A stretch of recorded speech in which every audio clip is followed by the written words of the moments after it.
Welcome to ESPN's presentation of Sunday Showdown, presented by Alltel Wireless, bringing you the most dynamic sporting events each week. The dream season continues for the Scarlet Knights. Their offense centers around college football's top running back tandems. Thunder, a.k.a. Brian Leonard. He rumbles through and over defenders. Ray Rice, lightning, the quick spark, and the nation's #2 leading rusher. To complement, head coach Greg Schiano has assembled a stifling defense that is #2 in the nation. The team's success has catapulted them to the top 25 for the first time in 30 years. Tonight, Connecticut plans to spoil the dream. A Big East Conference showdown. Connecticut, Rutgers, now.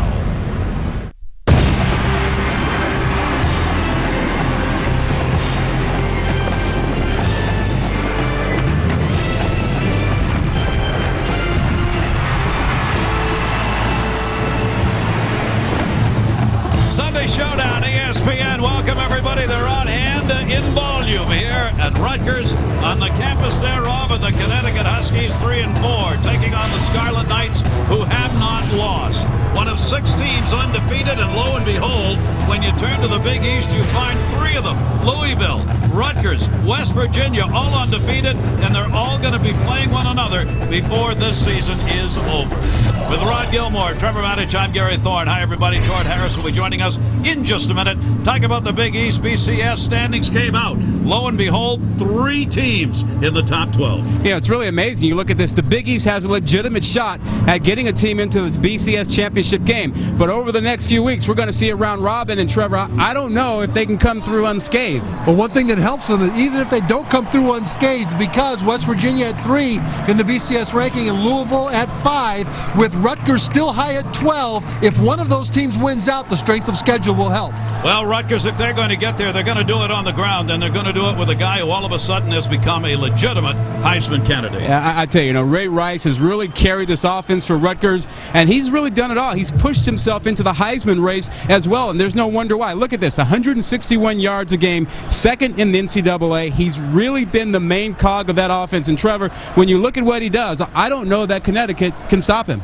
Well, Connecticut hopes that they can, and they look at last week's game against Steve Slayton and West Virginia for hope. They did a terrific job against him in the first half.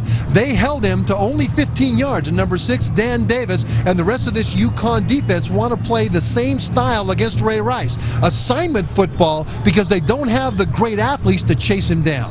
Part of our Sunday Night Football, not only a game where Rutgers try to remain undefeated, but also we're going to be having live access for the first time ever to the replay booth. We'll take you there to see it and to hear it.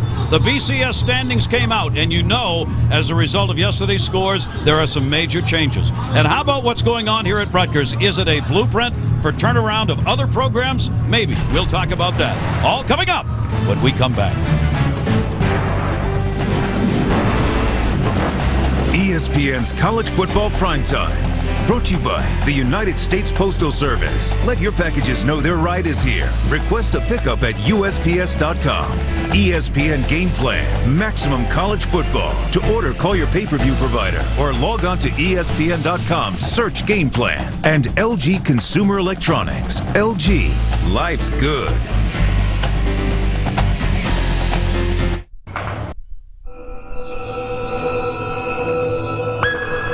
This telecast available on ESPN HD, and it is presented by Pioneer Plasma. Welcome back, everybody. After the hellacious winds that have gone through here the last couple of days, it has actually quieted down here tonight. The breeze is very light. It is a beautiful evening for football. Husky Scarlet Knights get ready to go, and we will get a chance to take you inside the replay booth. Todd Harris, what are we going to see?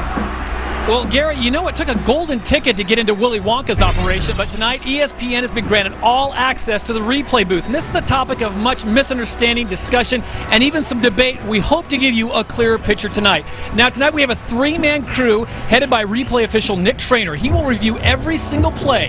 He's assisted by communicator Don George, who sends him different looks, but it's the same shots you see at home. And finally, our replay tech is Eugene Jun. These are the proverbial eyes in the sky, and they have the final word. And we will check in live throughout the night. Gary. All right, Todd, let's take a look at the replay rules that apply. We keep in mind that every single play is reviewed by the replay official, every one of them. The replay angles are taken directly from our TV broadcast. They see what you and I see. The standard for the ruling to overturn what happened on the field, there must be indisputable video evidence that the ruling on the field was wrong. And there is one coach's challenge per team. It is called on a timeout. If, in fact, the coach is right and the decision on the field is overturned, that timeout is restored. That's what we're going to see. So Rutgers is ready to go. They're off to a tremendous start, undefeated, on the road for 3 weeks. They finally return home. First time as a ranked team. They've played at home in 30 years. They're the guys we'll hear a lot from tonight.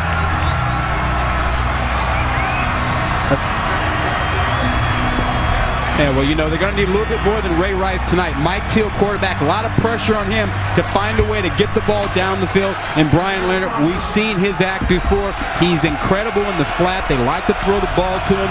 He's a powerful runner. You might even see him leap over somebody. You might.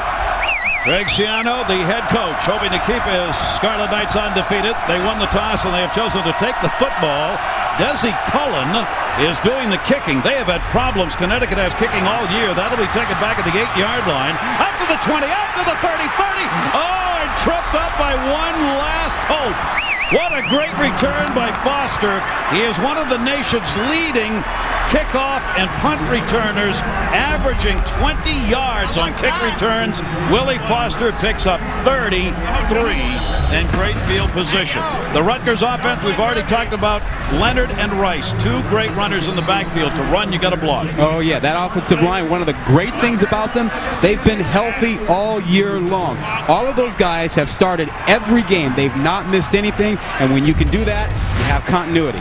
Mike Teal makes the start at quarterback, as he always does. Two split receivers each way. Foster's on the near side, goes to the pitch. Rice trying to find some room, and that's what Connecticut wants to do all night. Danny Lansana from a linebacker position will move in and throw him for a loss. And that's what this defense is going to have to do tonight. Obviously, tackling linebackers, a major project tonight for Connecticut. That's right. And right up the middle, Danny Lansana, Raymond Fuller, they're going to be the keys. Raymond Fuller at tackle. The linebackers will need to do everything they can to fill those gaps because Ray Rice will hit them if they're there. Brian Leonard in that backfield will do a lot of blocking for Ray Rice. Leonard 23, Rice 27. That one is caught. That's going to be a first down, and it will move it into Connecticut territory. Underwood on a 15-yard reception for the first. And that's a little chance for you to see the wide receivers in action. Watch Tyquan Underwood coming underneath here. And this is something Rutgers hasn't had. I mean, their passing game has just been terrible. 114 in the country. And people are loading up on the run, and they've got to be able to throw the ball down the field. Underwood getting the reception. Maybe we'll see more of that today. And keep in mind, again, that wind has died down. It's virtually not blowing at all down there on the field. First down at 10, Rutgers in Connecticut territory. Straight ahead, that is Ray Rice. He is 5'9", about 200 pounds, a sophomore, and he gains 4 yards. He is going to have one magnificent career if he keeps up what he's doing right now. And what will help him is the wide receivers and the quarterback connecting, because everybody loads up to stop Ray Rice. And there have been injuries in the wide receiver core. Sean Tucker, their best receiver, was hurt early in the season. They lost 2 other upperclassmen, and so there has not been a whole lot to get the defenses backed away from Rice. Connecticut's going to have a very hard task in front of them, trying to shut down this running offense that gains 205 per game rushing. They are 8th in the nation in rushing. Hill drops back. Big drop. Looks over the middle. It is caught short at the 40-yard line. Tackle made right there. There will be a 2-yard gain. That is Kenny Britt, who is just a freshman, 6'4", 205 on the catch. And a lot of pressure on Till. We know that this Connecticut defense really wants to make him win the ball game. Well, if you're Connecticut, you see Rice, and you see what he's able to do. And then you see Teal in the passing game. You see only 54%. only 8 touchdowns. That's not all Teal's fault. But if you're Connecticut, you want Teal to be the one to beat you. That was the first reception for Britt, the freshman. They will keep Leonard in the backfield here. You got a 3rd down, long yardage, 3rd down conversion. They are 47% on the season, 19th in the nation. Teal logging it down the sideline. It is caught inside the 10, back to the middle, and tackled at the 10-yard line. Underwood again on a 3rd down and 5, a 31-yard reception and a 1st down. You know, I talked to Craig Versteeg, the offensive coordinator for Rutgers, and he told me right before the ball game, we know they're going to give us man coverage. We know they're going to come after our quarterback. And he expected this man, Underwood, to be able to beat man coverage, and that's exactly what he did, but there was a flag on the play. This is a very big call early in this game. In each of the last 2 games, Rutgers has had only 2 penalties in each game. Here they're going to pick up an enormously important penalty that's going to move them from inside the 10 back to midfield. Well, and the other thing, Gary, is that it really puts a lot more pressure on Teal and confidence. It takes away a big play and makes it tougher for him to execute something like a 3rd and 14, which they haven't done a lot of this year. That was a holding call, and that is an enormous penalty now. Now you've got a 3rd down and 14 with the ball spotted right at the 50-yard line. Teal will go under center, keeping Leonard and Rice out of shotgun, rather. Both receivers, Leonard and Rice. That's going to be caught. That's a 1st down at the 25. Boy, these receivers are wide open, and Teal is finding them. That's good for a 23-yard gain. James Townsend on the catch. And at the top of the screen, you see Townsend. Now, he'll get behind that intermediate level of zone coverage and in front of the deep guys. This is a time that Teal and Townsend are on the same page. This has not happened a lot this year. The more this happens, the better it bodes for Rutgers as they head in to the rest of this Big East schedule. That is Townsend's 4th reception and a big 1st down on the 3rd down conversion. 1st and 10 passing, looking for the screen near side. Up to the 20-yard line. Big jump, 15-10. Cuts Leonard down to the 5-yard line. That is Brian Leonard, who has gone from being their leading rusher for 3 years to their leading receiver. 22 yards. Are you kidding me? We're not deep into this ball game, and we already have a Leonard leap. I mean, this is his signature. It's his trademark move. He learned this thing in high school, and he's still doing it. Look at that. Well, he learned it in high school because he was the biggest guy on the field most of the time, and tacklers would go in his ankles. So he would do this to protect his knees and his ankles from getting chopped. He just set a new record for Rutgers for the most receptions in Rutgers history, his 193rd reception. And is enough to make it 1st down and goal. Turning Rice to the outside, 5-4-3, touchdown! Ray Rice, 5 yards to the end zone.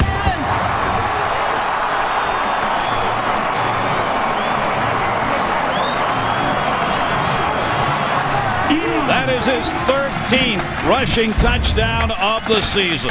You know, everyone thinks of him as a slashing power back, but I tell you, he's got some quicks. He can get to the outside. It reminds me a lot of Joe Morris, the little back he used to play for the New York Giants.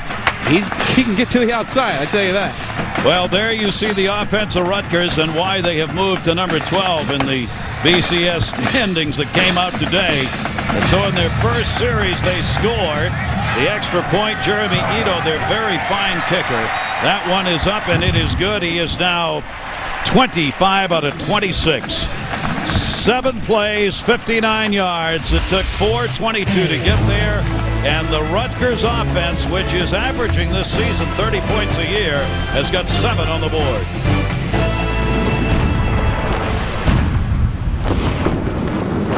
Hi, I'm here to see Mr. Davis. Well, Ray Rice off to a great start as he gets the touchdown. A chance to go into the replay booth tonight. Nick Traynor is the replay official, and when you saw Leonard on the run that set up the touchdown, when he jumped over the defender, a question about whether or not he stayed in bounds. Listen in.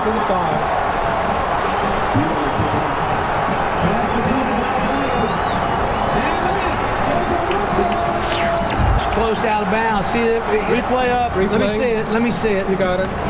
That's Nick Traynor asking to see it again. Don George is the communicator. I'll get a good look here. They're in the huddle. Another Still view. in the huddle. I'm okay. I'm okay. Just leave me here. Coming out of the huddle. Everything's good. New Everything's play. good. All right, new play up.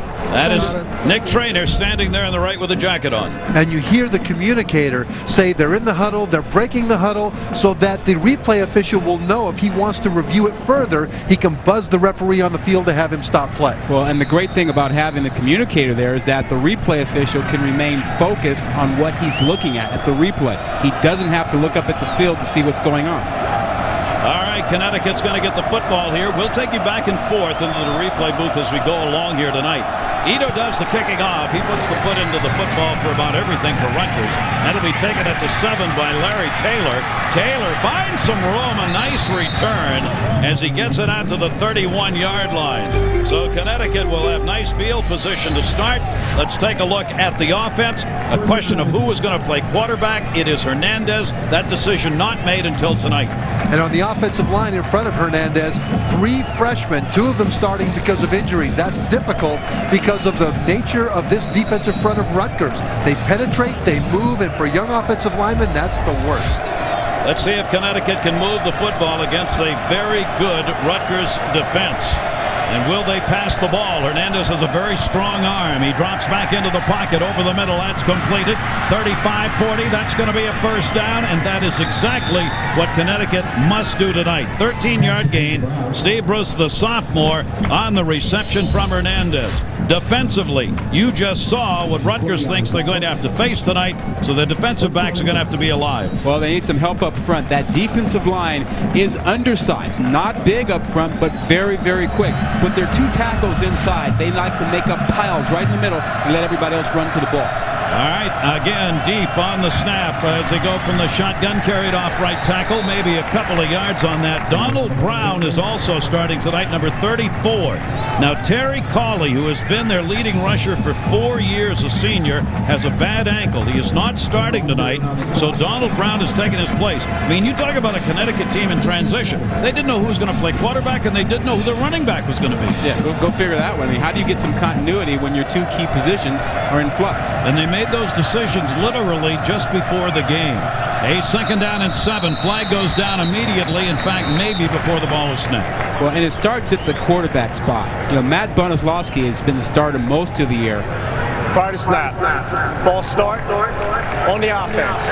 Number 61, 5-yard penalty, remains 2nd down. We saw Connecticut last week against West Virginia, and neither Bonoslawski nor Hernandez was effective at quarterback. They could not generate anything. Well, for opposite reasons. Bonoslawski couldn't move the team.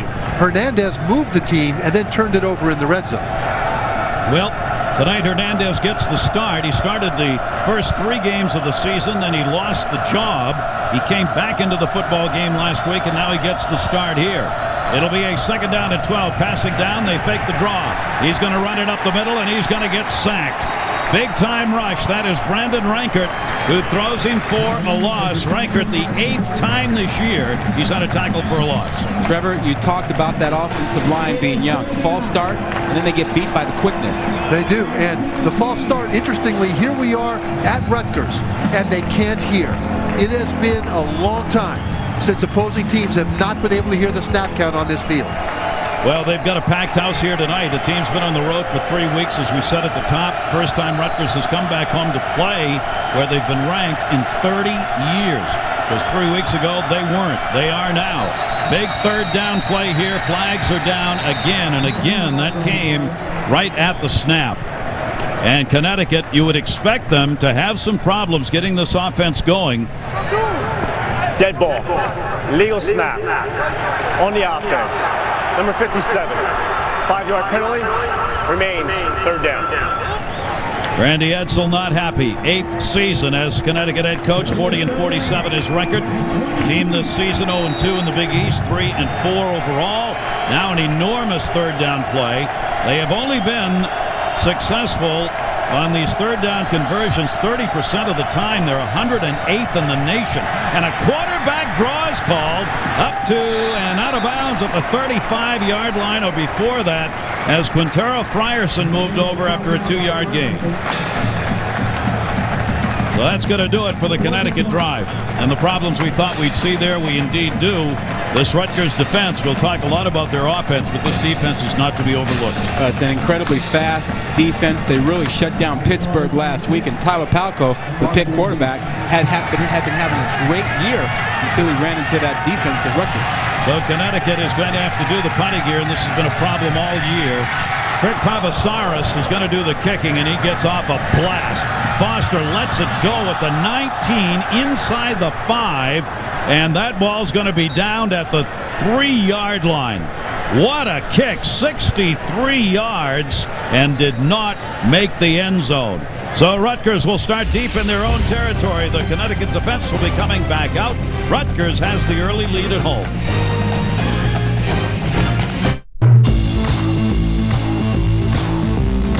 And we welcome you back to Rutgers. And there's the man who's right now put together one of the Cinderella stories in college football, as Greg Schiano in his 6th season has got this program where he hoped it would be. And they've outscored opponents 58-7 in the first quarter and have the early lead here. 47 degrees game time. Winds all the way down to 13 miles an hour right to left on your screen. Humidity very low. It's a beautiful evening here. And right now for Rutgers, a good start. They will start this one back in their own 3. They'll look for a little yardage here. That is Ray Rice, and Rice will get him some, a 5-yard gain. Boy, is he exciting to watch. He is. He is a very fast guy, even though he's only 5'9". Brian Leonard said that in college football, he's never seen a guy with a faster 10-yard burst than Ray Rice. Well, one of the ways that Schiano was able to build this program was to get guys like Rice to stay away from schools like Syracuse and come to Rutgers. Part of the recruiting process that also is picked up here, that is Ryan Hennigan of Connecticut, one of their interior defensive linemen and linebackers, is going to come off the field under his own power. We're going to check in with Todd Harris. Todd. Well, Gary, you remember that first drive that Rutgers, when Brian Leonard had that terrific jump and run down to the 5-yard line, Ryan Hennigan was the player that went down, got up slowly. He came to the sideline, and they put a giant piece of foam on his left hip. Now, it looks like a hip guard, but it is about a 2-inch thick piece of foam they've jammed down there, so obviously he's taken a shot that hit Porney and re-aggravated it. Boy, they have had some injury problems this season with their starters. 2nd down at 5 here for Rutgers, deep in their own territory. Looking again to get Rice around the corner. 1 tackle miss. Second one rolls him over. There'll be no gain. Rice is stopped at the line of scrimmage. Butler coming in from a defensive back position to help out on the tackle, Darius Butler. You know, Rice has a lot of durability. I mean, you think of him as being a short back because he's only about 5'9", but he's a strong, powerful back. He's just about 200 pounds, and he can carry the ball 30, 35 times a game. He is, because low to the ground, he's very stocky. And so even when he gets hit, he doesn't likely lose his balance. He likely bounces and keeps running. He is amazing. He has had 11 100-yard-plus rushing games. He has had 4 200-yard-plus rushing games for Ray Rice. Looking Teal. Man open at the 10-yard line, Leonard, and that's going to be a first down. Out of bounds at the 18. There you go with thunder and lightning. A 10-yard gain, Brian Leonard. Well, what makes Leonard such a great receiver out of the backfield is, first of all, very soft hands. But even more than that, when he catches the ball, he immediately turns and runs. Many backs will catch the ball, consolidate, and then start to run. So we're seeing more of the passing game than we normally would now. Teal has gone 5 for 5 for 71 yards in the air already, when you assume most of what you're going to see is the rushing game. 42 consecutive games now, a Big East record that he set last week when he got the 41. Handoff Rice, look at him go, 25, and he's brought down again. A shoestring tackle after about a 10-yard gain, depending on the spot. You know, we talk about Rice and Leonard. It's really interesting because Leonard started out being the guy that was the Heisman candidate. And he was the one pushed for everything, and he deservedly so. But Rice was the guy who came on and kind of pushed his way into the Heisman race kind of ahead of Leonard. And what a job he has done at being humble. I'm telling you, this could have been a bad situation for a guy like Brian Leonard, who is expected to be a Heisman candidate, to accept what really is almost a secondary role to Ray Rice is a great credit to him as both a person and a football player. Dropping back Teal over the middle. Man open on the comeback, and it is incomplete. At the 45-yard line, Townsend the intended. Gary, just to follow up on your point about Leonard being humble, you just look at the way things have changed. Last year, he was the guy. In the first 6 games, he was getting the ball 18 times a game. And since then, Rice has come on, and it's been all about Rice. And Leonard has never complained. He's been a team guy, and it's worked for him. He's a mentor. And even more than that, Leonard sells out the block for Rice. He takes that anonymous role and relishes it. It's a great credit to him, and that's one of the reasons this team is 7-0 and 2-0 in the Big East. It is a second down and a 10. They will slot it to the near side with Leonard, and not going to be enough for a first down. He will bring it up for about a 5-yard gain, where he is hauled in by Jonathan Smith, who's come on for Ryan Hennigan. Leonard can still carry the football, folks. He is their second leading rusher, as well as being their leading pass receiver. Well, he scored a lot of touchdowns early in his career, but the team wasn't winning. He's been through the 1-11 seasons, and even though he got a lot of stats, he was miserable. Now he's not getting the stats that he did, but they're winning, and that's his goal, and now he's happy playing football. And it will bring up a third down. They've converted one already in the third down department. They will slot it to the left side this time on this third down and 6. Looking over the middle, and the short pass is going to be incomplete at the 40. A little bumping. No flag, however, on the play. Underwood, who's been their leading receiver, does not come up with that one. And now it's time for a 30-30 update. SportsCenter, Dave Refson.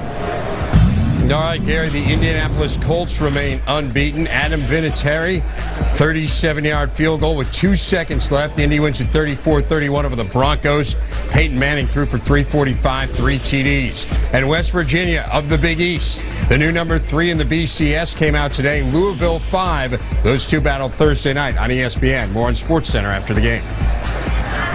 Big East battles right there. The kick by Joe Radigan, a line drive bumper that's going to be picked up at the 23. Taylor's got it. Taylor cuts back and gets a little running room to the 36-yard line. A 44-yard kick and a 13-yard return. So the Connecticut defense held Rutgers. Rutgers, though, scored on their first possession. Connecticut's got the football. Hi, I'm here to see Mr. Davis. I'm sorry, sir. Mr. Davis's flight is delayed and won't arrive until 5:30. We'll have to reschedule your interview. Sir? Sir? Ford Fusion, smart money's best new car value. And with great fuel mileage and J.D. Power and Associates' most appealing midsize car, it makes a great impression when you're ready to make yours. Now, get a Ford Fusion starting at $17,995. Come on, baby, let's go. Doesn't she look fab in this dress? It's an original. Ooh, someone's getting spoiled on her birthday. She's also chosen this scrumptious Trek mountain bike and this slinky big screen HD TV. What? To tie it all together? 3 days at an ESPN golf school. Look at it sparkle. It sparkles. The ESPN Visa Card. Earn points towards sports tickets, merchandise, and experiences you can only get through ESPN. You spend, you score. It's a little something I've done every night since I was a kid. Empty my pocket change into this old jar. It's never much, just what's left after I break $1. And I never thought I could get quality life insurance with my spare change. Neither did I, until I saw a commercial for Colonial Penn. Imagine people our age getting life insurance at such an affordable rate. If you're 50 to 85, you can get guaranteed acceptance life insurance from Colonial Penn for about 25 cents a day. Just $7.95 a month per unit. There's no medical exam and no health questions. Colonial Penn makes it easy and affordable to help cover your final expenses. Call now for free information and a free gift. Call toll-free 1-800-704-6031 to receive free information and a free gift. Call 1-800-704-6031 or please visit our website at colonialpenn.com. Call now.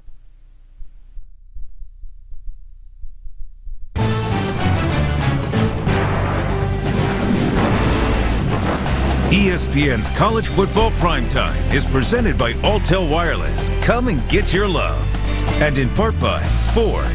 Bold moves. They happen every day. in this series, the Scarlet Knights, as you see the night right there. On a beautiful night to be out playing a little football or riding. Right now, Rutgers holds the edge in this series against Connecticut 17-8, but Connecticut has won 3 of the last 4 contests, including one in 04 here at Rutgers, 41-35. Connecticut's got the football, first down and 10. Good field position, their own 36. Maybe an audible being called here. DJ Hernandez, the quarterback, on the handoff straight off the right side, and a good slashing run up to the 41 by Donald Brown, a 5-yard gain. You know, the Rutgers defensive backs are really nosy. You know, they're always sneaking up around the box trying to get in there and help stop the run. You have to find a way to keep them honest. I mean, they're going to stick their nose in if you let them. Well, to keep them honest with those wide receivers, the question will be, will they be able to take the pressure off the running game and keep those defensive backs back? A second down and 6, ball at the 45-yard line. 2 receivers out of the shotgun again. Fake to the fullback. Quarterback keep. They want him to carry. First down. You see why. Takes it up to midfield. DJ Hernandez with an 8-yard gain. Jamal Westerman on the tackle. And that was senior linebacker Devron Thompson that he juked at the line of scrimmage. Look at that graphic. It's pretty clear something has to give. That rush offense either has to win or that defense is going to have to win. They both can't be successful. Yep. Connecticut got a first down on that, so first down and 10. They're at their own 49-yard line, just shy of midfield. 2 receivers near side. Little problem on the handoff. That's going to be at the line of scrimmage. Dion Anderson, their big fullback, is tackled for no gain. And Trevor, we keep seeing this each play. Strong safety, free safety. You're looking at Gerald and Green. They sneak into the box to try and help give a free guy to make tackles up there. I mean, Connecticut's going to have to find a way to get that man out of there, or Gerald 43, because they will sneak up in there. They keep coming. Well, play action past them is what they might need to do, and this might be a good time to do it. Got a second down, long yardage here. Second down and 10 from midfield. Drops straight back, way back over the middle, wide open at the 35-yard line. That's enough for a first down. And I mean wide open. That is Terrence Jeffers, a freshman, and a 16-yard gain. Well, they brought a little pressure. They caught them sneaking. Watch this route right here. It's just push off of the man, get wide open. Nobody in the middle. Free safety isn't up there because he's playing deeper. DJ Hernandez, the quarterback, described by Edsel, his coach, as high risk, high reward. He will throw the football, scrambles, and sometimes throws when he shouldn't. He gets the start. Hernandez, again, maybe an audible along that line of scrimmage, first and 10. And he is going to be tackled after maybe a gain of 1 yard. And moving in the cornerbacks again to make those tackles.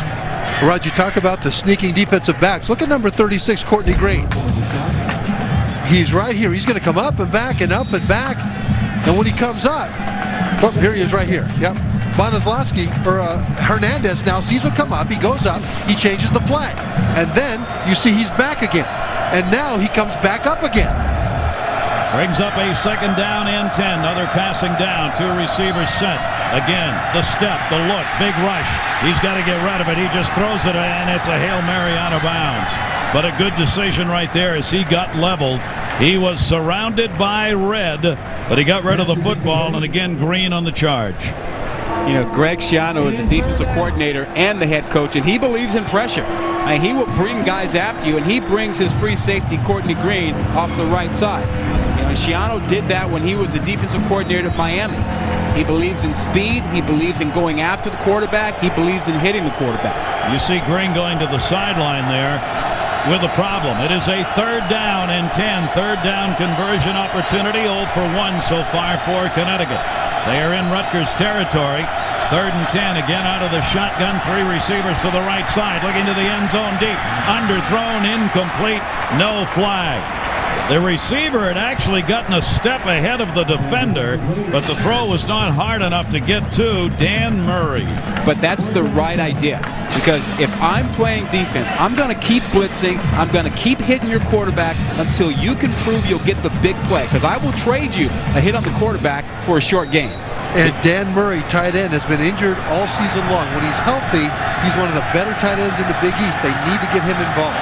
What a job Connecticut here. They've changed kickers 3 times, and now their original kicker's back. Newsy puts it up. It is not long enough. A 51-yard attempt.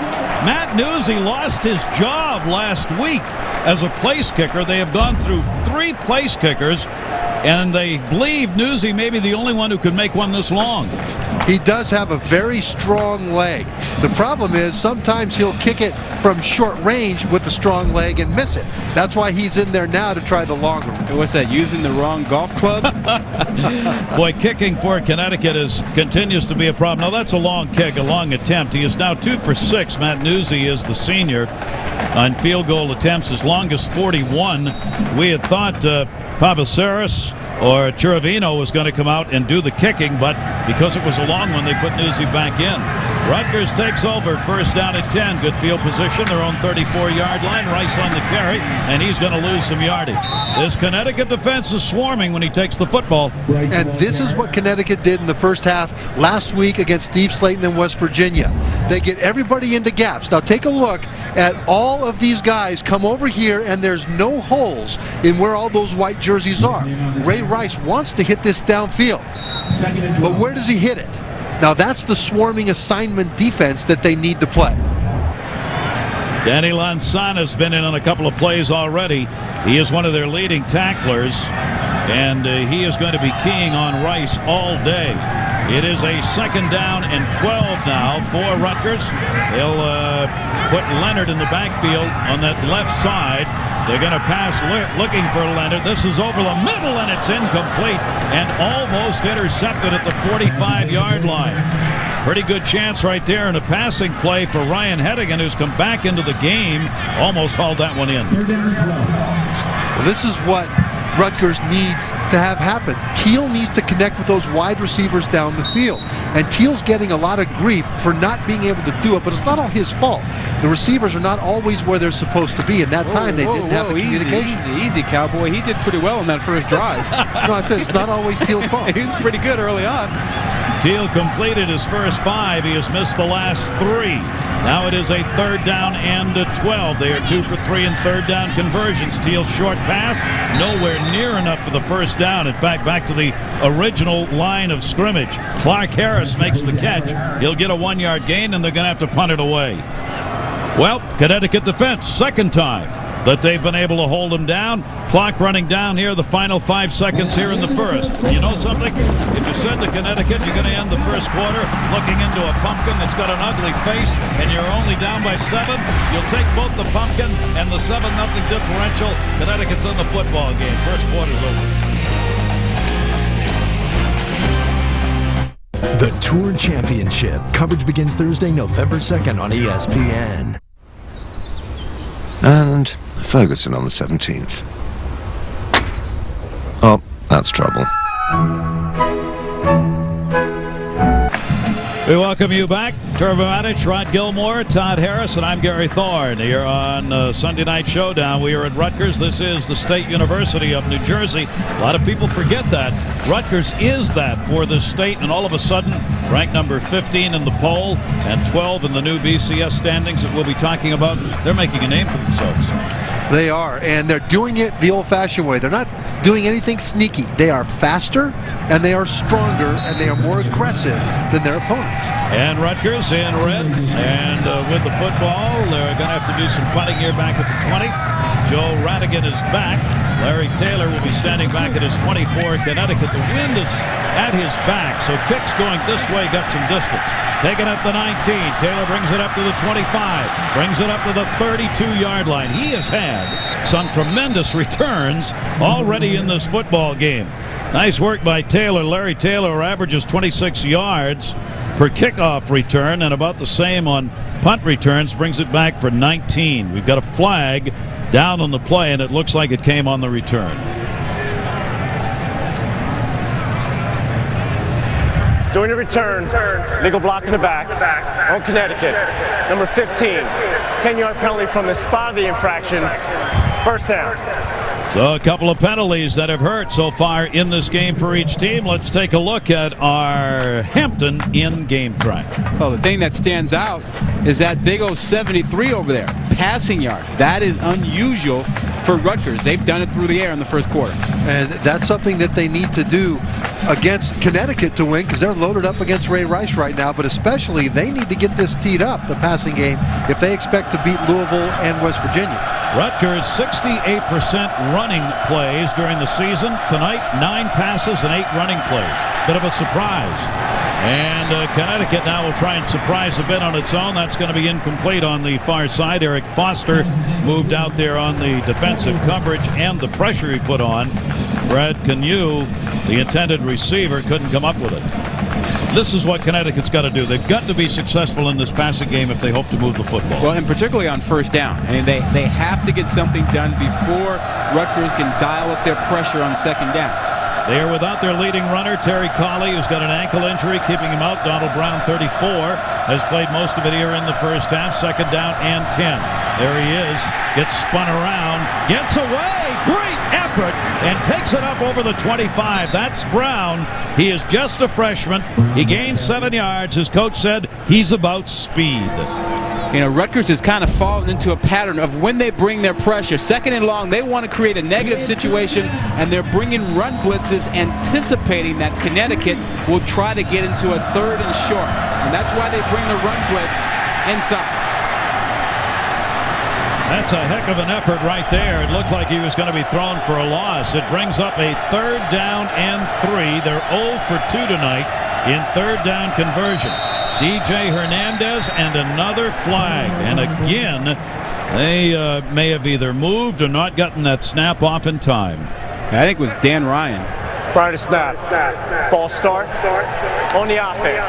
Number 57, 5-yard penalty, remains 3rd down. It wasn't Dan Ryan, it was Matt Applebaum, but I knew it was on the left side. You saw that left side moving over there.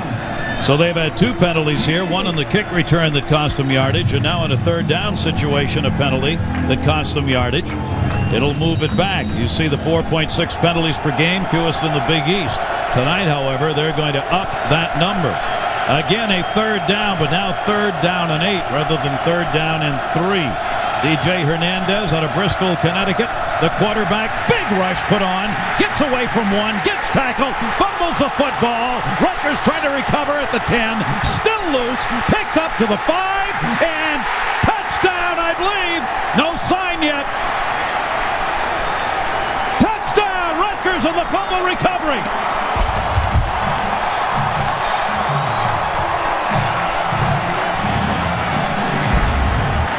That is Manny Collins, a senior cornerback. Watch the end of the play. Is this a clean fumble? Yes, it is. Now, is he down? Is he down when the ball is picked up?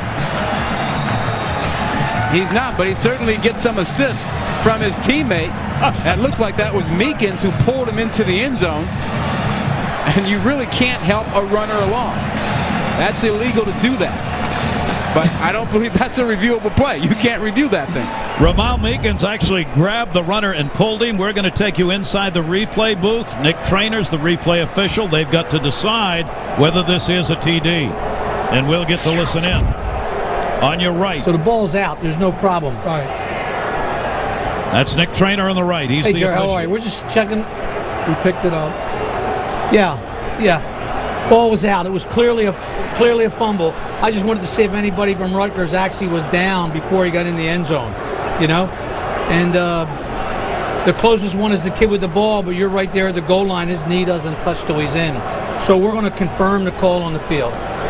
There you go. You got it. Good job. Nick Trainer talking to the referee and saying we do not have indisputable evidence. The play on the field stands. After review, video confirms the call on the field. Touchdown stands. And the word confirms that he uses means that there's indisputable video evidence that the play is correct as called. This is something Greg Schiano has prided himself in, and for this team, that is their 4th touchdown via the defense. Since he took over, every year, one of the things he's wanted is points coming off defensive play. Well, when you play Rutgers, you better be prepared for that defense to come after you. They do not sit back. Now we go for the extra point. It is up by Ito, and it is good. It was Manny Collins who returned that fumble. He is a senior cornerback who took it in for the touchdown. Collins and the defense celebrating their 4th scoring effort of the year.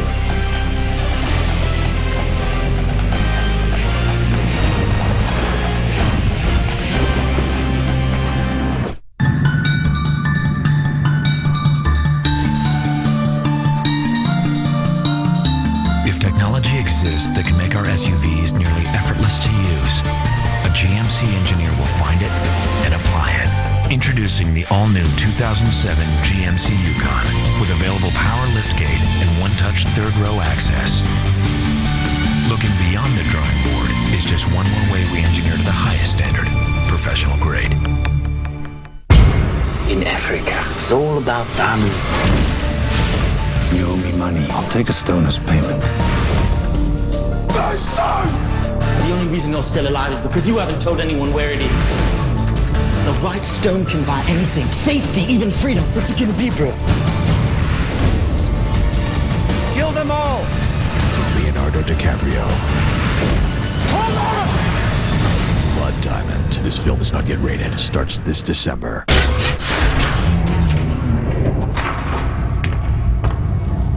For the first time ever, the world's largest army of superheroes is under your control. Don't blow it.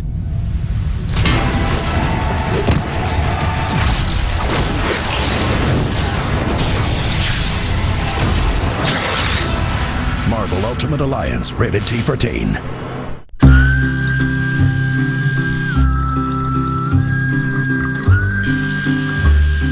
Don't forget about us, Stevie.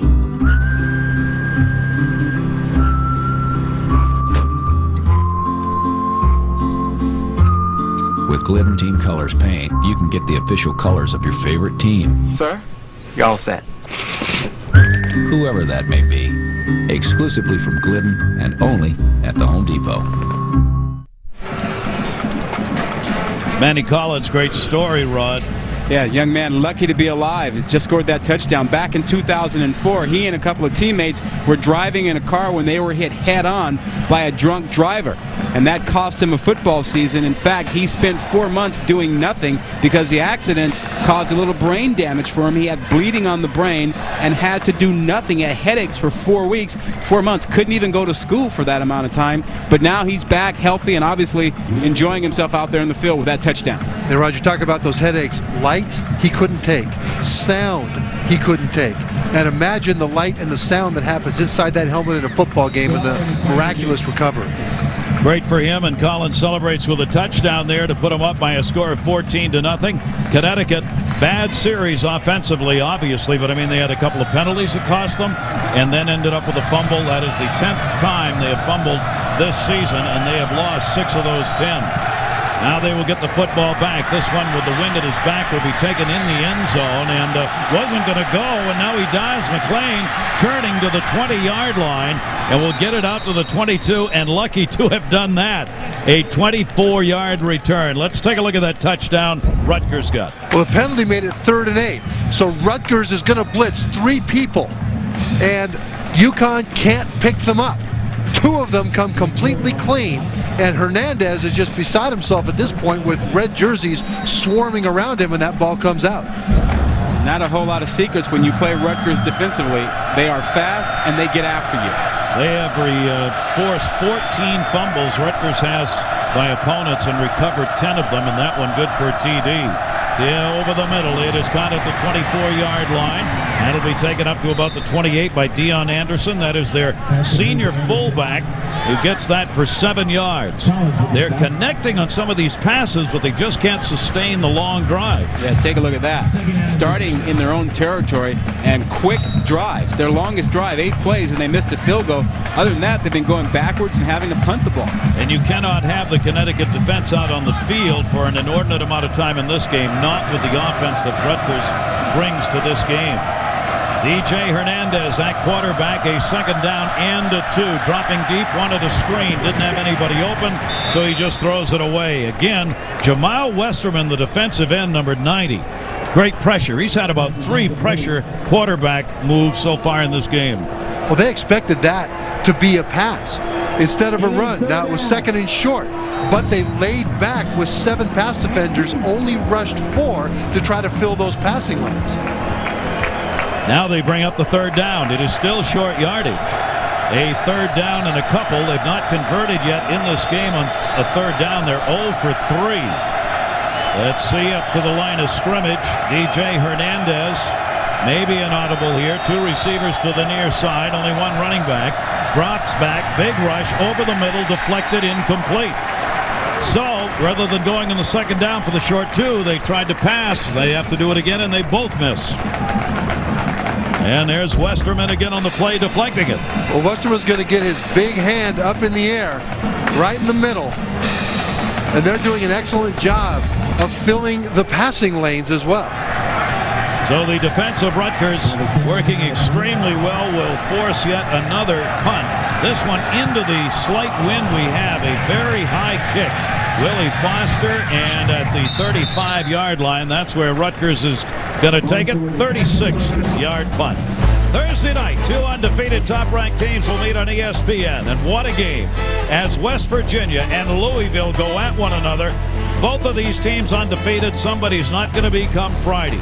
College football primetime presented by Applebee's, ESPN, Thursday, 7:30 Eastern. Oh, can't wait for that one. That's as good as it gets. West Virginia sitting at number 3 in the BCS, Louisville number 5, and both teams have been pointing toward that game all season long. Those new BCS standings in the Big East is making a statement that has been given to them begrudgingly so far this year by the rest of college football. A first down and 10 for Rutgers, and straight ahead to the line of scrimmage, Ray Rice. There'll be no gain on that one. Here are the All-State standings, the review of them. This is the update in light of some key losses yesterday. Louisville's defense matches up well against the speed of West Virginia's offense, but they're still going to score points. And the question is Louisville's offense back in sync with Brian Brom, quarterback, back for only his 3rd game after surgery on his throwing thumb? Boy, the changes every week now coming fast and furious. The BCS standings. Here is a second down and 10. Rice has had his problems running. 8 carries, 22 yards. And not this time. This is going to be brought to midfield. This is going to the 40 and down into Connecticut territory. And that's the way he runs. Daniel Dellison put the hit on, but not before Rice had gone 28 yards. Yeah, we've talked about that offensive line being healthy. They know how to handle things. You see the double team over there. He gets in right behind it. He knows what his blockers are going to do, and once you get him to the second level, it is difficult to tackle him one-on-one. And look at how many arm tackles. The defense is misjudging Ray Rice's speed, and they're always behind him. It'll be a first down and 10 in Connecticut territory now for Rutgers. Rice stays in that backfield. The carry again straight ahead, and he'll be down to the 31-yard line. Another gain of 6 yards. Just as we said, Ray Rice was having trouble picking up yards. All of a sudden, they're coming in big bunches.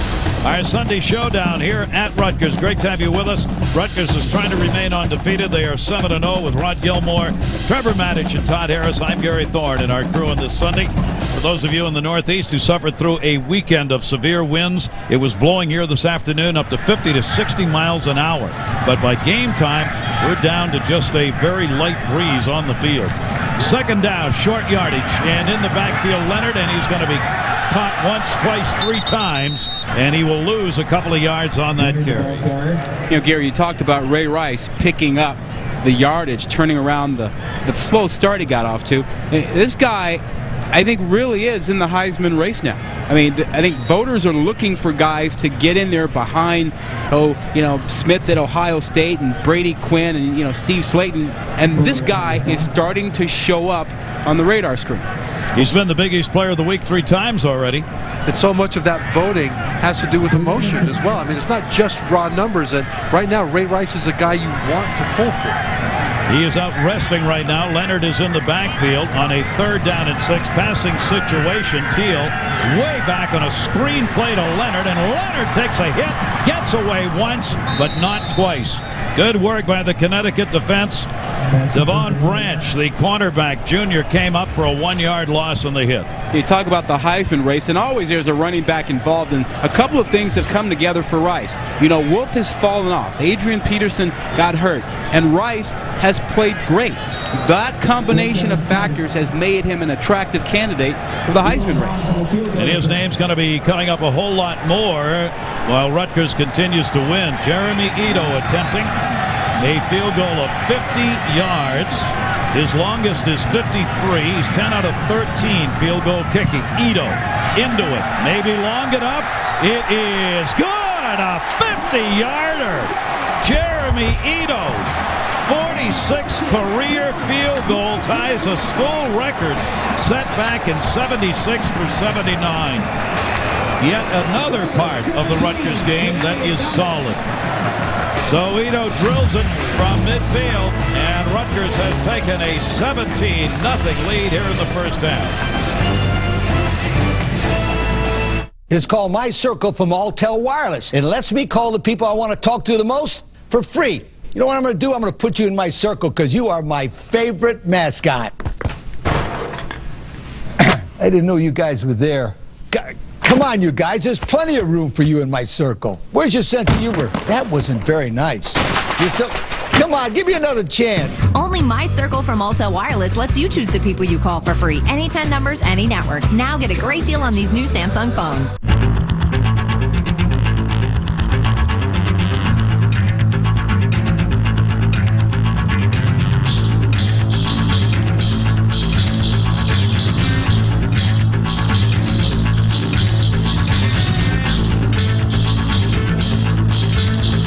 Introducing the new 2007 UConn Denali, the definition of great engineering.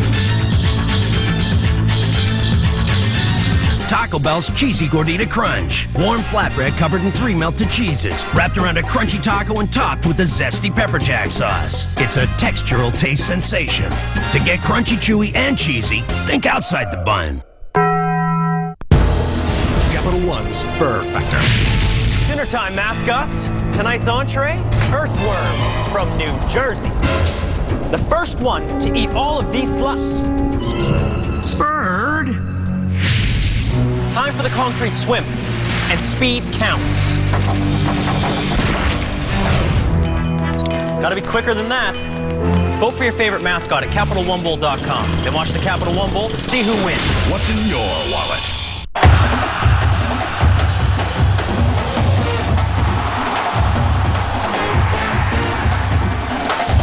Saturday Night Football on ABC, Virginia Tech Miami, UCLA Cal, or other regional action. Saturday at 8.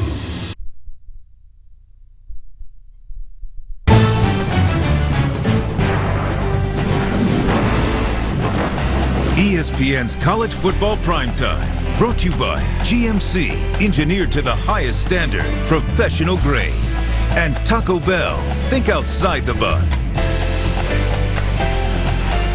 This is the birthplace of college football, of course. The first game ever played, Rutgers-Princeton, back in 1869.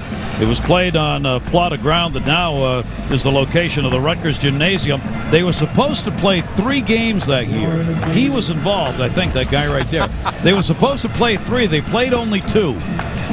You know what the problem was? The academic community of both schools said too much emphasis is being placed on football. This was the first 2 games ever. The academic community said too much emphasis on football. The 3rd game was canceled. Some things never change. Yeah, but they lost that battle. Well, that's why they didn't have a playoff back then, too. And I don't believe in the playoffs, so we can have a good one, you and me, Rod. All right, it's a 17-0 lead, and Rutgers kicking it off. Connecticut now got to get on the board. They get on the board, they're right back into it. Taking one deep, back into that end zone. Again, Taylor will carry it out. Look at him go. One man to beat the kicker. Ito grabs the face mask and missed, and he's going to get hauled down at the 30-yard line. What a night he has had. One man to beat, but there is a flag down on the play. What a return by Taylor. McCourty was the last man there along with Ito, the kicker. Ito missed him. Doing a return, holding, number 29. 10-yard penalty from the spot of the infraction. First down. That hurts. Oh, boy. Wow. That really hurts. That is the second big penalty Connecticut has had to deal with in this game, and Edsel clearly unhappy, but so often happens on those long returns. Well, that's the kind of play that Connecticut needs to be able to hang with Rutgers. Big plays on special teams, and they finally get it, and there's a holding penalty. Branch is saying he didn't do it. He believes he was the one who was flagged, but he's shaking his head saying, wasn't me. So instead of having the ball up at the Rutgers 30-yard line, they're all the way back now at their own 20. Brown in the backfield, the fake to him. Quarterback keep going nowhere. That'll be a loss back to the 15-yard line. DJ Hernandez taken down by Devron Thompson. Let's get out of Todd Harris. Todd. Well, Gary, you guys talked about how it is to build a program, the blueprint for it. I'll tell you what, I spent a lot of years out west at USC and UCLA games, and they had packed sidelines. That's because there were no seats to have. So they put the VIPs and the alum down in the field. Well, it's the same story here. But the real key is when you start selling pants like this. One man to beat. Again to the 40-yard line and hauled down from behind. It is Donald Brown. And suddenly Connecticut's finding a little running room, 23 yards on the keep. The key here is explosion. He has a huge hole, but look at him burst through it. Brown isn't quite as fast as Colley, but he is the kind of back that Colley is. Which is to say, when he breaks into the open field, he can get yards in the second level. He had 33 carries coming into this game, and he's adding them up here with Colley, their leading carrier, out of there. It is a first down at 10, looking to pass again to the near side at the 40-yard line. That is Dion Anderson, a 2-yard gain. Todd, sorry we had to interrupt you there. That's okay. It's just a pair of pants. But I'm telling you what, you get a lot of VIPs in the sideline because you can't put them in the stands. It's really a sign that the program's going somewhere and the fans are behind it. But I'm telling you, this is the indicator. When you can get pants like this in the bookstore, and I want to let Rod know I picked up a pair of them. He doesn't have to tell him they're from Rutgers. That's Rod. Oh, okay. Gilmore. Oh, So yeah. I got you a pair of those, Rod. You can turn them into Bermudas if you want. Yeah, count on it. I'll wear those back home, okay? Right. Second down and 8. Ball at the 42-yard line. Connecticut trying to get it going here after having that great kickoff return nullified that would have put him at the 30 of Rutgers.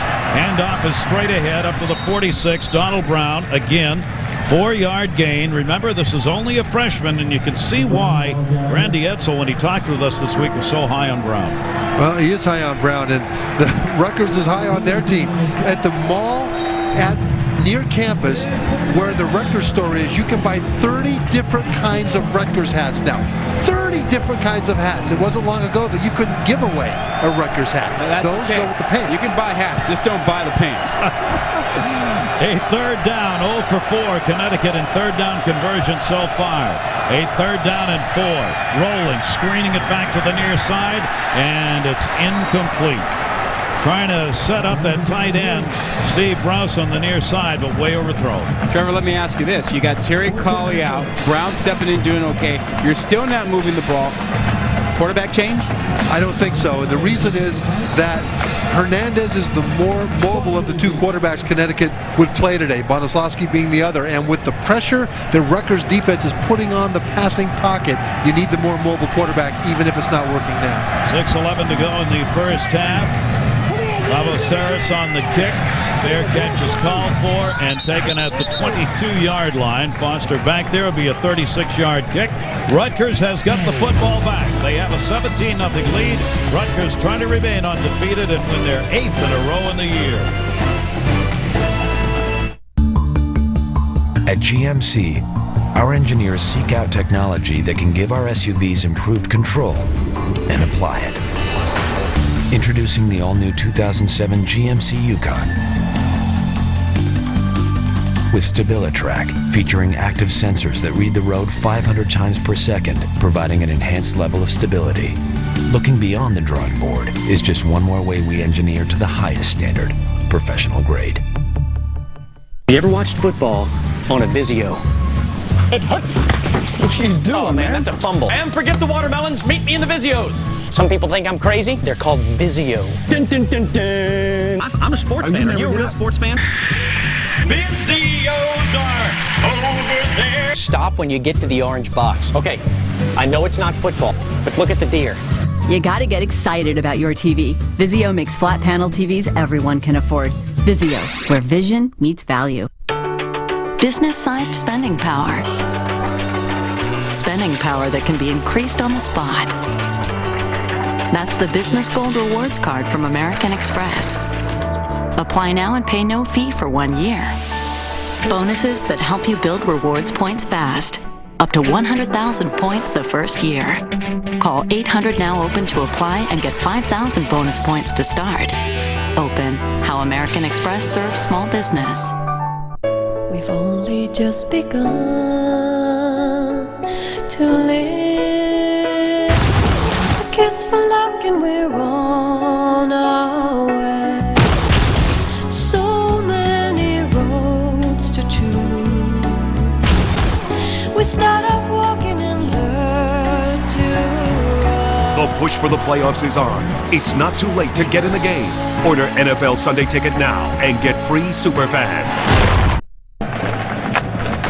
Back here at Rutgers after their victory last week, these were the headlines around the greater New York area. They came away with a 20-10 win against Pittsburgh, and it is legitimate to say not only here in this area but nationally, Rutgers is suddenly a genuine football name. I think the win over Pitt really made folks step up and take notice, but there's more to it than that. Look at what the program has done. I mean, the first 2-0 start in Big East play, 2 shutouts.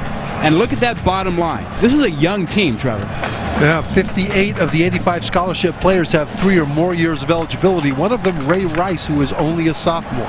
Well, you know, the other thing, before the ball game, we were down on the field, and there were a number of recruits here. And there was a time when you couldn't get guys to even come take a look at Rutgers. And tonight, they were packed on the sideline. And they are getting the best of the football players from their own home state and from the New York area now are looking to Rutgers to stay. Rutgers has the football. Ray Rice, their great running star, back out there in the field. First down at 10, under 6 minutes to go in the half. Looking over the middle, it is caught at the 30, brought down at the 35. Clark Harris, one of the best tight ends in the nation, and all Big East selection last year. That's good for 16. Roger, talk about recruits being here. Before Greg Schiano got here, there was a time over a couple of years where they had 37 scholarships awarded. Of those 37, 33 of those players were not offered by any other Division I-A school. And now they've got the sidelines packed with recruits. They got guys saying no to Virginia, Syracuse, Penn State. Florida. Yeah. Florida schools where a lot of them used to go. Harris gets that first down at 10. They'd love to put another one up on the board here. Not much room for Rice. Maybe a 1-yard gain on the first down and 10. We talk about the state of Rutgers. We do because they do. This is what they call the state of Rutgers. It's about where they recruit. And they really have a focus. They want to go to Florida and get speed. And look what they have. 21 players from the state of Florida, 7 of them starters. Then they get their big, tough guys from the other areas. Why do you turn to Trevor when you say that? Well, because he's a big, tough guy. I thought it was the speed. You've always thought that, and wrong again. All right.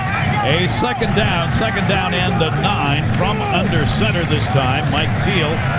Up the middle they go, and maybe a gain of 4 for Ray Rice. Rice not only a speedy runner, but he is also a straight-ahead power guy when the need be. And that speed and that power, that combination is something that Rutgers hasn't had until recently. You talk about all the people coming up from Florida. One of the first was a wide receiver named Trez Moses, who came up here when there was nothing but vision, nothing but dreams. He believed in what Schiano said. They started winning, and Trez Moses was one of those first guys that had success here and drew other recruits from Florida here. And we've seen Brian Leonard break his reception record here in this game tonight.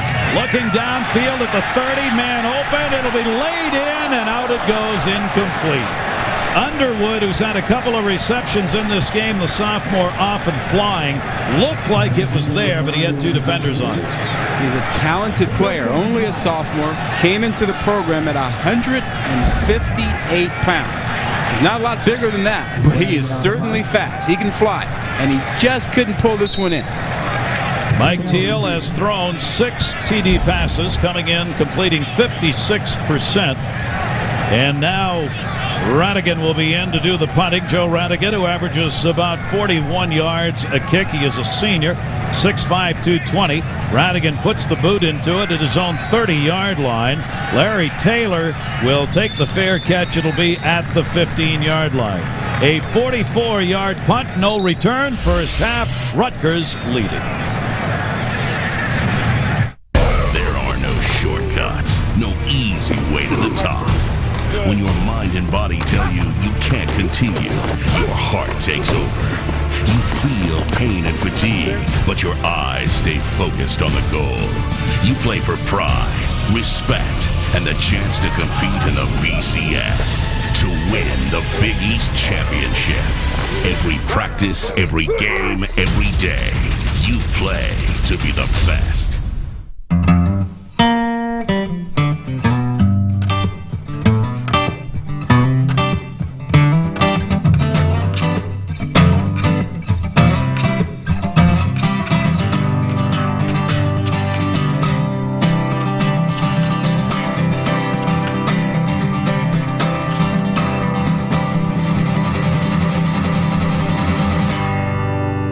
UConn.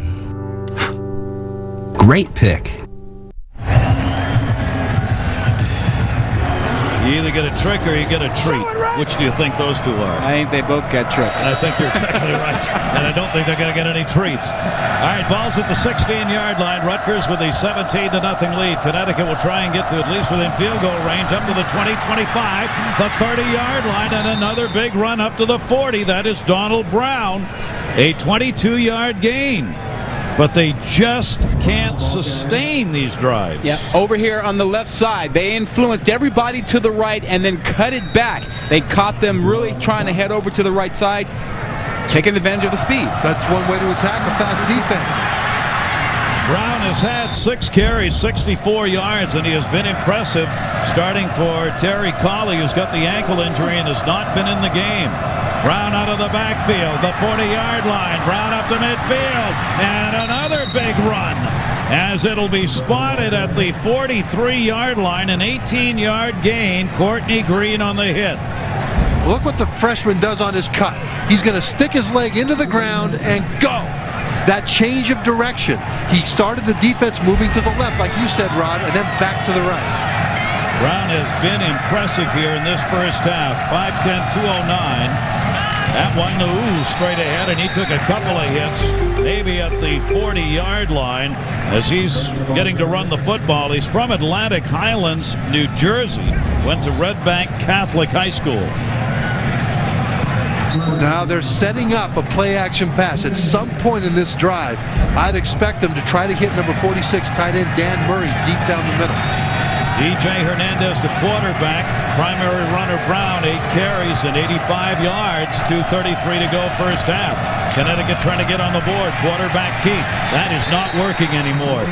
That is a called play. Brandon Rankert moved in and put the hit on DJ Hernandez, a loss of 2. Well, Hernandez may move better than Bonoslawski, but he does not move better than that Rutgers defense. Those guys are pretty quick, pretty fast. You're looking at linebackers, Trevor, that are really defensive backs. They're only about 210, 215 pounds. They can run. And that reminds you of Miami. When Greg Schiano was defensive coordinator there. Guys that could swarm. You thought they were playing with 14 defenders. Connecticut's got a 3rd down and a long 10. They are 0 for 5 in 3rd down conversions. It has been a problem all year, only 30% on the year. And the flag goes down behind the play. Think the play clock ran out. All right, snap. Delay of game on the offense. Number 14. 5-yard penalty. Remains 3rd down. It seems as though on every 3rd down play they either have a motion or a clock problem. Well, they had a false start that moved them back 5 yards to make it 3rd and 8 instead of 3rd and 3 a little bit earlier, and there was a fumble that was returned for a touchdown. I'm surprised. Randy Edsel is a real disciplinarian, and this team's been undisciplined in that area. 6 penalties have been called against them. Now the 3rd down becomes a 3rd and long, 3rd and 16, and a fumble on the snap. And Rutgers has recovered. So Rutgers, another turnover. Hauling it in was Devin McCourty, the freshman, redshirt freshman. This another noise situation. Hernandez tried to come up and change the play, but the center couldn't hear because of the crowd noise, and so he thought the sound he heard from his quarterback was the cadence and snapped the ball. Are you kidding me? That's high school, man. Wow, that's bad. You can't do that. Well, that's loud. That's what it is. That's going to give Rutgers an opportunity with 1:19 left to go to get back into scoring position over the middle. That's going to be caught up to the 40-yard line and enough for a first down.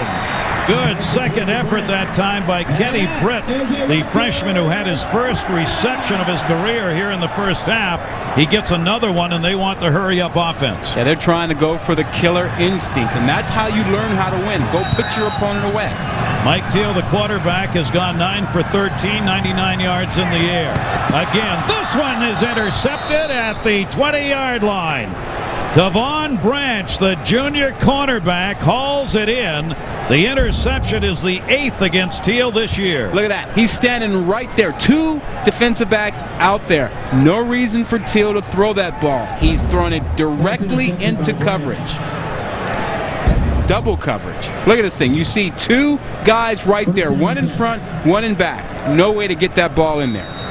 So the fumble by Connecticut gave Rutgers the ball, and Rutgers hands it right back over on the interception. And now it'll be 53 to go here in the first half, and Connecticut will get a first down and 10. They run the fullback draw. That'll be to the 33, 34-yard line with Donald Brown again on the carry. Let's check in with Dave Revson. Dave. Gary, coming up on the Pontiac Performance Halftime Report, we'll talk about the changes in the BCS after USC's loss. Talk about that with Kirk Herbstreit. Also, the chase for the Cup. Big race today in Atlanta. We'll show you how it went down. And the Bears and the Colts still undefeated. We'll run down the day in the NFL. Connecticut on the reception. A flag is down. It's good for a 5-yard gain, but it will stop the clock here now with 18 seconds left to go. See what the call was. Well, once again, it's going to go against Connecticut. Legal procedure call. They've had all sorts of trouble. Legal shifting, offsides, false start, holding. This has been a struggle. For those who may have joined us late, we remind you the quarterback decision was made just before the game that DJ Hernandez would start for Connecticut. Their leading legal runner. Shift on the offense. Number 80. 5-yard penalty from the previous line of scrimmage. Replay second down. Terry Colley, their leading runner, is hurt with an ankle injury. Donald Brown has come on and had a very fine first half in his place, but it means you're shuffling and you're trying to make decisions about who's going to play in a key game against Rutgers, and that has been the problem for Randy Edsall. Everybody's got timeouts remaining here. That's the first timeout for either team, and Rutgers is going to use it because they would like to get the football back. It'll be a second down and 12 coming up. A reminder, Monday night, Tom Brady, AFC East leading New England Patriots are heading to Minnesota for a classic meeting with Chester Taylor, Brad Johnson, and the Vikings. Is it Monday yet? Almost. 8:30 Monday Night Football comes your way on ESPN. Patriots and Vikings. Isn't Brad Johnson amazing? Hey, what is he, about 90 and he's still out there? Playing like he's 22. Absolutely. He's just amazing. Brad Schiano, you're looking at the highest paid state employee in New Jersey. His new contract, a 7-year deal, gets him $1 million with bonuses. He could make up to $1.5 million. What's the cost of getting a program on the map in College One football? It's a lot of money.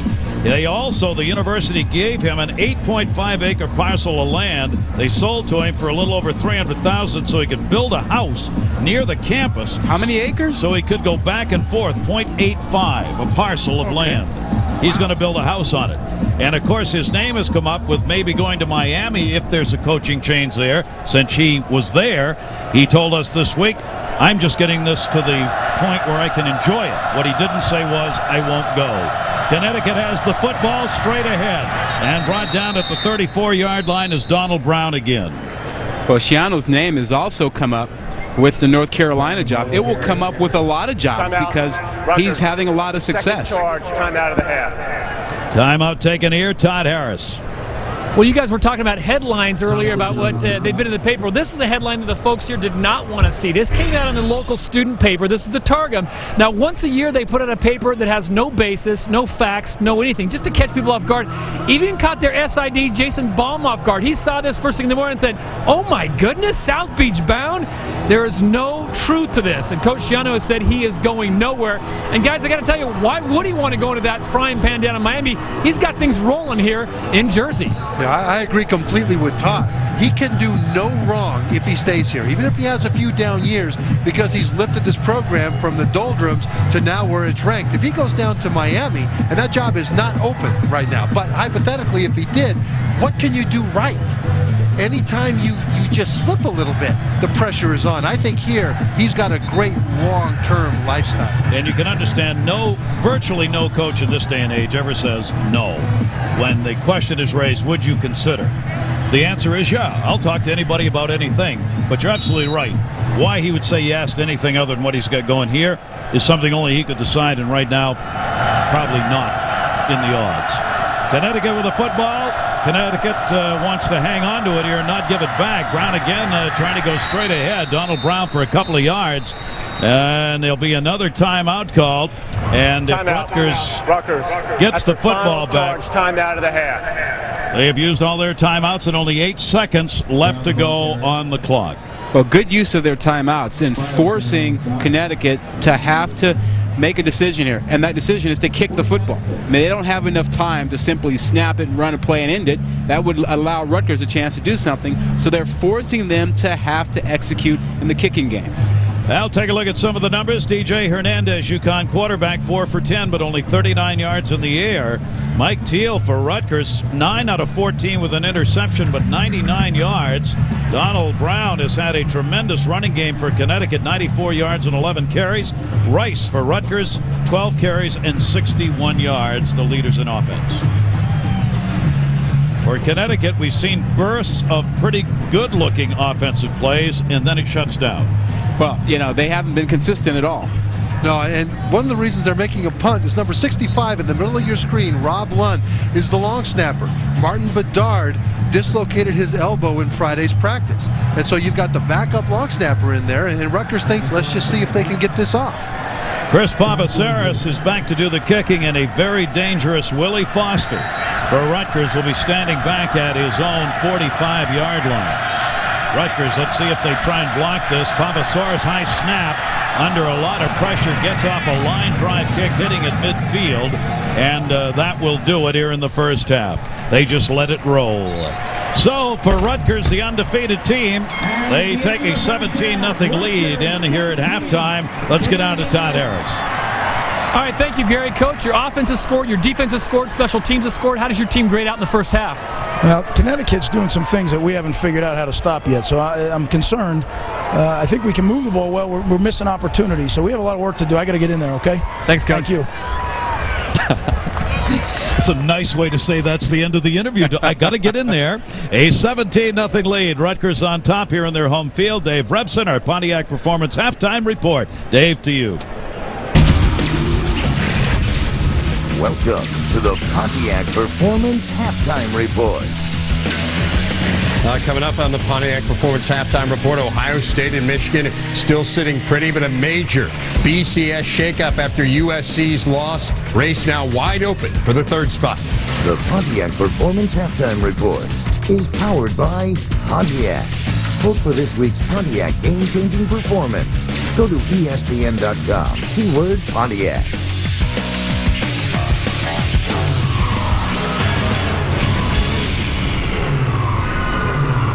The Tour Championship. Coverage begins Thursday, November 2nd on ESPN. It began in this house.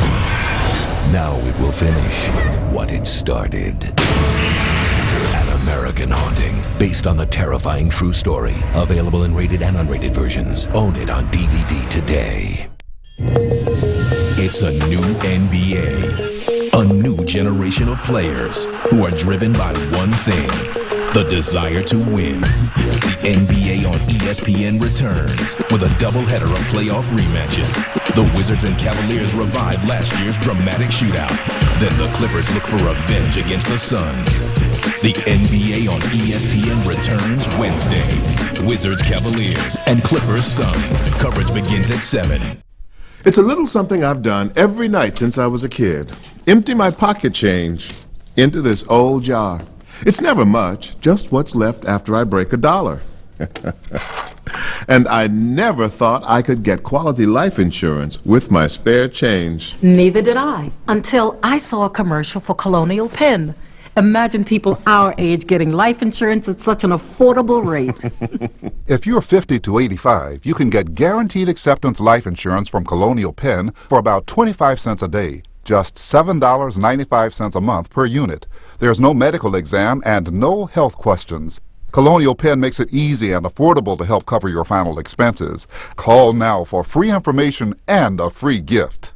Call toll-free 1-800-704-6031 to receive free information and a free gift. Call 1-800-704-6031 or please visit our website at colonialpenn.com. Call now. It's the most prestigious day in racing. The best jockeys, trainers, and horses. Here comes a thrilling finish. Like Bernardini and Lava Man going head-to-head. The Breeders' Cup World Championships, Saturday at noon Eastern on ESPN. This is the Pontiac Performance Halftime Report. Back on the Pontiac Performance Halftime Report, Rutgers, one of just 6 remaining unbeatens in the nation. Brian Leonard, their all-time receptions leader. His team flying high, up 17-zip.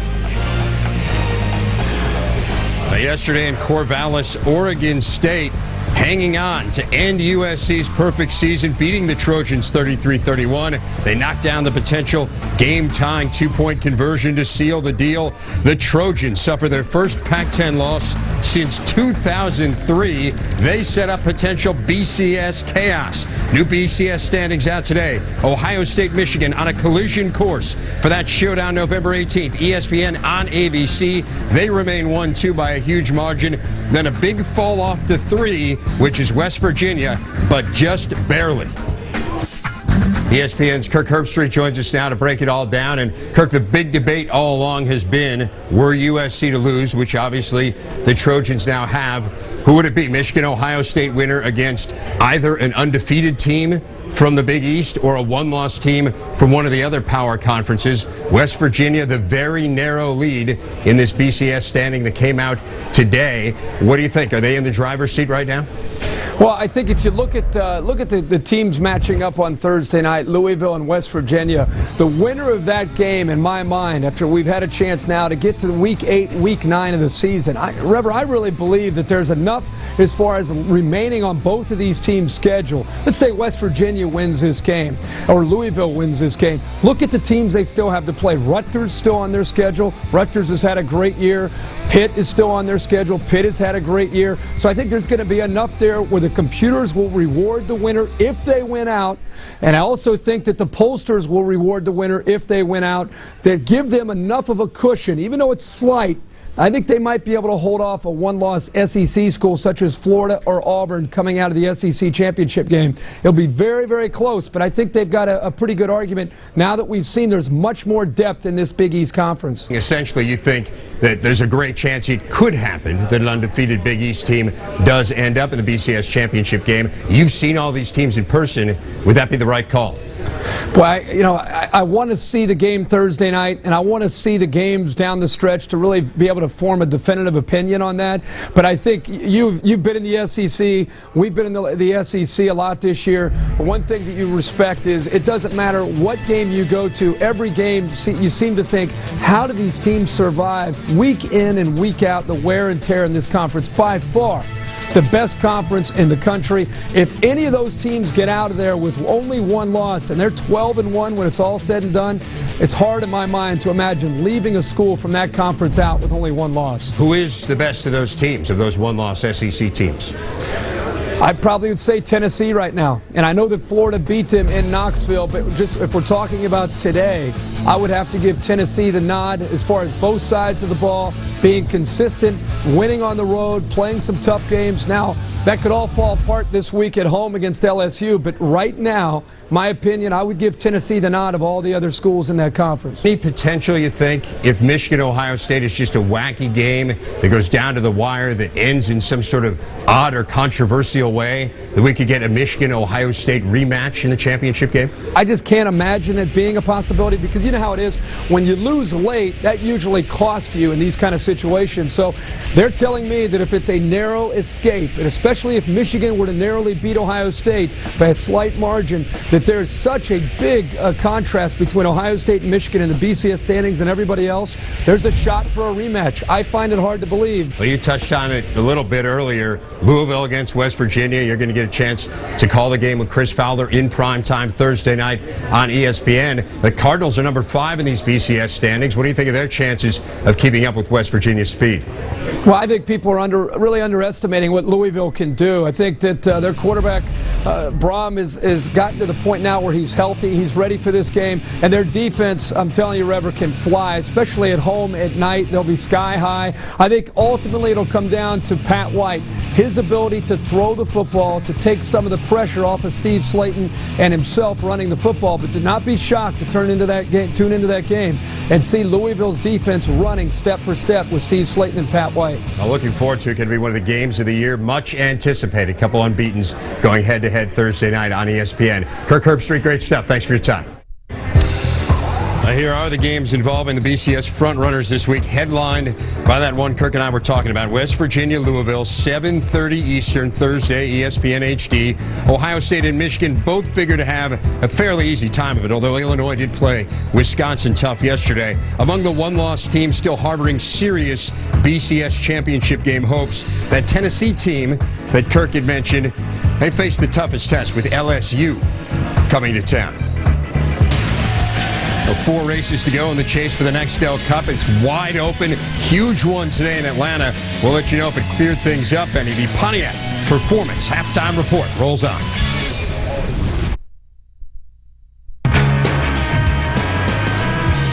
The numbers are growing every day. In Miami, New York, places like Chicago, San Francisco, and LA. One of the fastest growing brands in some of America's largest cities is Pontiac. Pontiac, designed for action.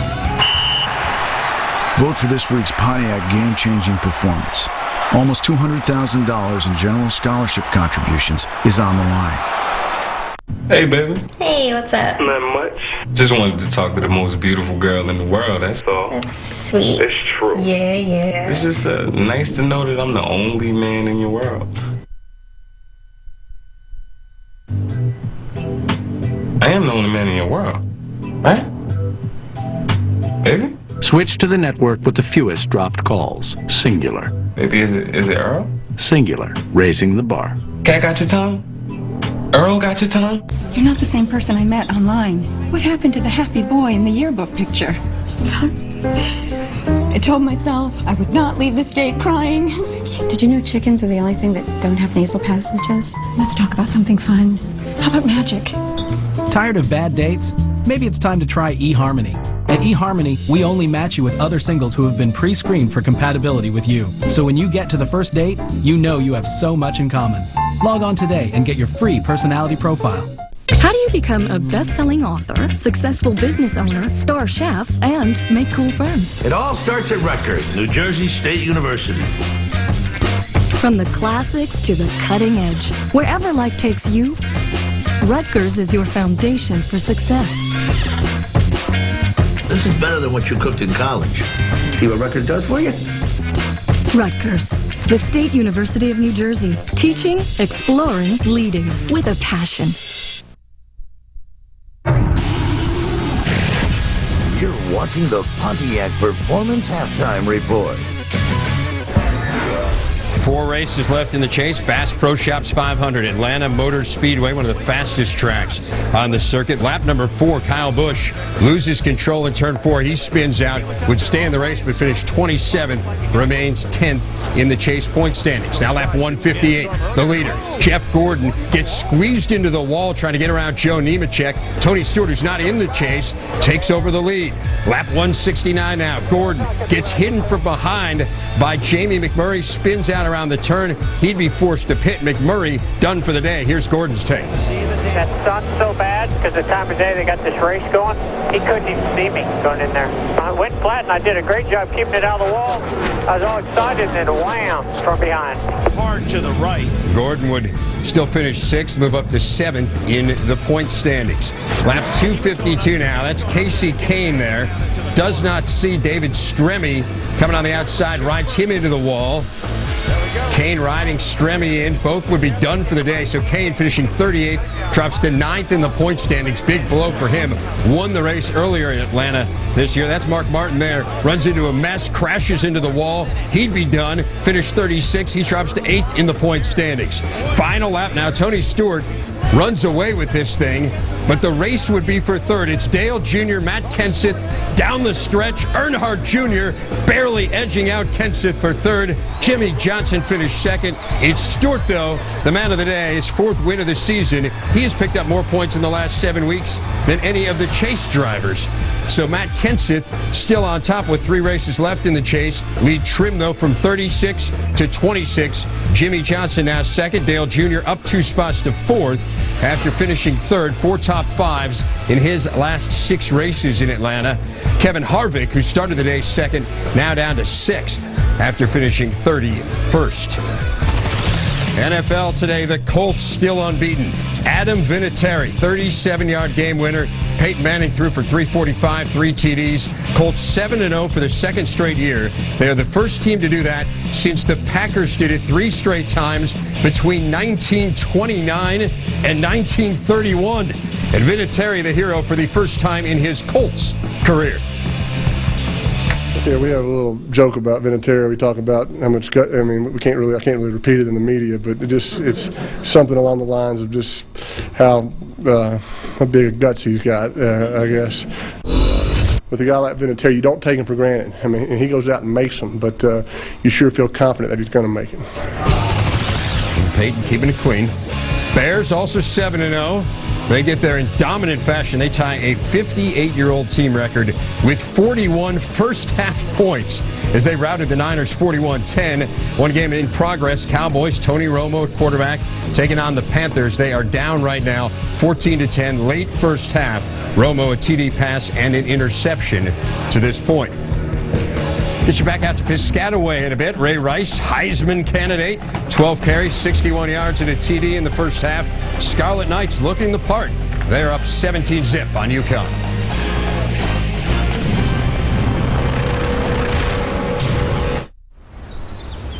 And Ferguson on the 17th. Oh, that's trouble.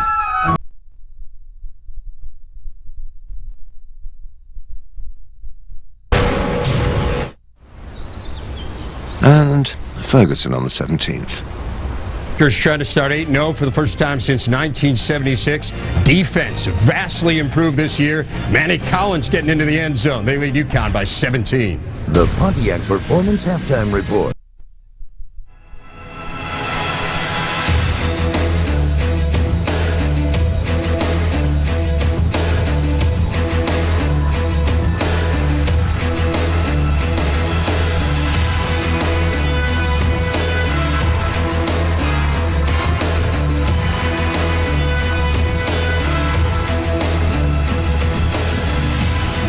Welcome back, everybody. Here on the campus of Rutgers University, the team that's undefeated. Rutgers ranked 15th. They are 17-0 here at the first half and a chance to remain undefeated. Rod Gilmore, Trevor Matich, Todd Harris joining us down on the field. Gentlemen, a first half, not surprising that Rutgers has the lead. Yeah, really not surprising, but the thing that kind of surprised me was that Connecticut played better defensively than I actually thought that they could against this offense. They just haven't gotten any help from their offense, and I think maybe, Trevor, a quarterback change might be in order in the second half. Well, they may choose to do that, but whatever quarterback plays needs to get the playmakers in the receiving corps involved. Dan Murray, their great tight end, not a single catch in the first half. Larry Taylor, their fastest wide receiver, is not involved in the game. Whoever plays quarterback, those are the guys that will give them a chance. Connecticut's going to get a chance early as they will get the football to start the second half, and we'll continue to tune into our replay booth. The first opportunity ever to actually go inside the replay booth, listen to the officials, and it sounds like this. I can't get a number. Did you, Gene? No. What's that? Side judge called it, though. Yeah. What play was that? What number play? 55. Back, you think, huh? Could be. Looked like it might be a block in the back right here going by, right there. Yeah.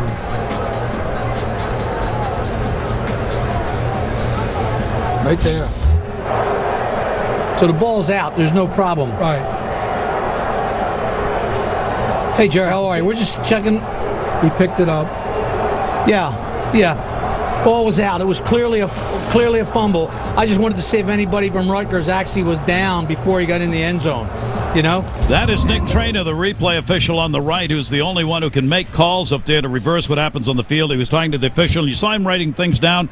Part of their job also is to keep task of what the officials are doing, and the officials have to review the game based on the notes that the replay booth takes during any given game. That's why they were talking about an illegal block in the back. Even though that's not reviewable, they want to use it for evaluation of the officials later. Yeah, I think it's really key that you get to see in the booth of what's going on, and they do review every play. They review it for finding something on the field, but they review it to review the performance of the officials as well. We want to thank the Big East, and for Nick Traynor, who is the replay official, Don George, the communicator working with him, and Eugene Junn, who is the technician working in there, for allowing us to kind of take a peek inside.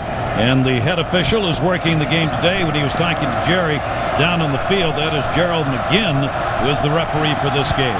Rutgers on the kickoff. Connecticut will get it. We are underway. Second half. Short kick taken at the 15-yard line to the 20, up to the 30, down to the 33-yard line. That is Robert McLean, the third, who's returned a couple in this game. Connecticut's got it 1st and 10. Take a look at tonight's Hampton in-game track. Well, how about Ray Rice? We said he'd be the guy, and he had 61 yards in the first half. Pretty good start. And Trevor, after Ray Rice did his thing to get this touchdown, you got a chance to see the speed of the defense. You did, and they're swarming. They're attacking the line of scrimmage, and until Connecticut can throw it deep, they will continue to swarm. Let's see what Connecticut does offensively for adjustments. They will not make the change at quarterback, at least to start here.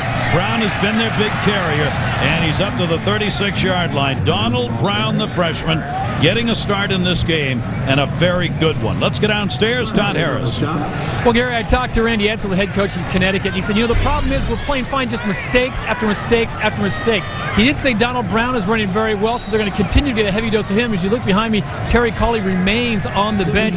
Probably not going to see any action tonight, so they will rely, unfortunately, on the freshman for the running game. Gary? What a job he's done, Todd. 101 yards now for Brown and 12 carries. Only a freshman in the backfield. Up to the 30-40, breaks away, gets up to midfield. There's nobody there. Donald Brown, the freshman, Connecticut. Touchdown! Oh, mercy. You talk about a chance that's being taken advantage of. The leading runner out of there for Connecticut in this football game. A freshman takes his place. Well, it's a lead play. You saw a good block by the fullback up front, Deion Anderson. And then it was all about Brown making a couple of guys miss and breaking tackles. Well, the Rutgers defense did what we expect. They swarmed. 3 guys were there in position to make the tackle. He broke all 3 tackles. What a game for Brown, and they are on the board 17-6. Gervino comes on for the extra point. The kick is up, and it is good. That is exactly what Connecticut needed. They get the football to start the second half, and on their second play from scrimmage, they get the TD. Let's go back and take a look at this touchdown run, and really watch Deion Anderson. He's the fullback right here. He's going to lead up in here, and you're going to get Brown following right behind him. It's a good block at the point of attack, but once he clears that, he's on his own, and he does a good job on his own to make guys miss. And number 43, Ron Geralt, an outstanding safety, one of the better safeties in the Big East, and Brown just jukes him and makes him fall down. That is his 3rd rushing touchdown of the year. You get a sense just looking at the bench, this Connecticut team's come out here in the second half with some fire, and that's only going to be little higher by that play by Brown. Connecticut's defense has been playing well.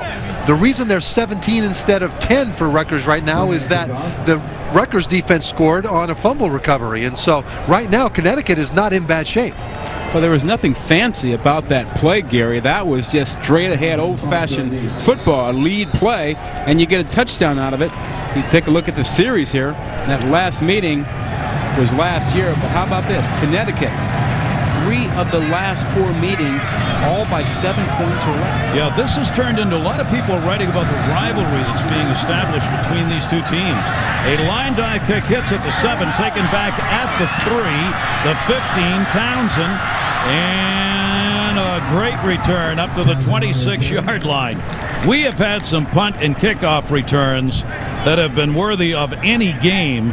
Townsend gets the opportunity right there. We talk about that potential rivalry that's growing now that Connecticut is in Division 1A. They're close in proximity. They recruit the same areas, and a lot of these kids will play against each other in high school, so they know each other, and those are things that develop a rivalry. Rutgers now needs to get it back. It is a first down and 10 as they will start at their own 31-yard line. 2 receivers set to the left side. They'll run it Rice near side. He gets hit and taken down. This Connecticut defense, when Rice has handled the football, it has not been easy. He had 61 yards on 12 carries through the first half. Branch moved in on the hit.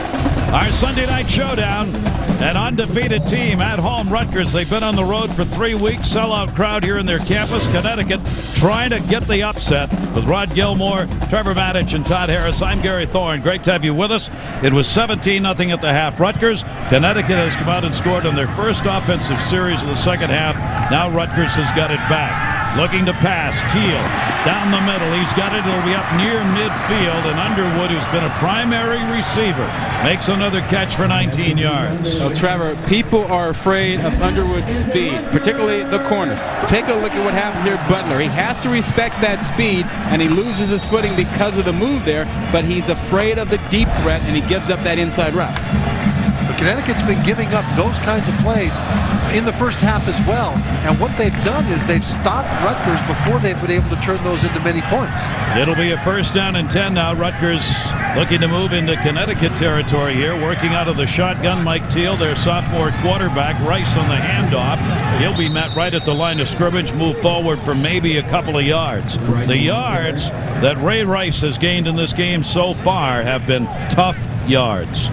Well, in on that tackle was number 6, Dan Davis. We talked about these guys playing each other in high school. Dan Davis and Ray Rice played against each other in a high school all-star game. Ray Rice for the New York squad, Davis for the New Jersey squad. Davis saw right then that Rice would be a great player, and that knowledge of each other helps build the rivalry. 14 carries, 65 yards for Rice. Second down and 8 for Rutgers. They slotted on that far side, leading power right. There's Rice, 35-40. Flag down behind the play, out of bounds at the 25-yard line. This flag is back at the line of scrimmage. Well, they had a crackback that looked like it hit low below the waist, and it might have been on Dan Davis. We have had penalties that have really mattered in this game both ways. Holding on the offense. Number 88. 10-yard penalty. Repeat, second down. That is Kenny Britt, their wide receiver, who gets caught. And that will nullify what would have been down to the 30-yard line on that gain. Britt is 88. Well, behind the play. Well, coming out of the right side of the screen, there it is. You can see him miss the block, and he reaches and grabs a little bit, but I thought that was a pretty tight call. That's one of those that gets called not so much for what you've done, but how it looked, because he had his arm all the way out there like he'd been hanging on to the guy. Britt's not going to be laughing about it. Out of Bayonne, New Jersey, this is going to bring up a second down now and 18. Second down and 18.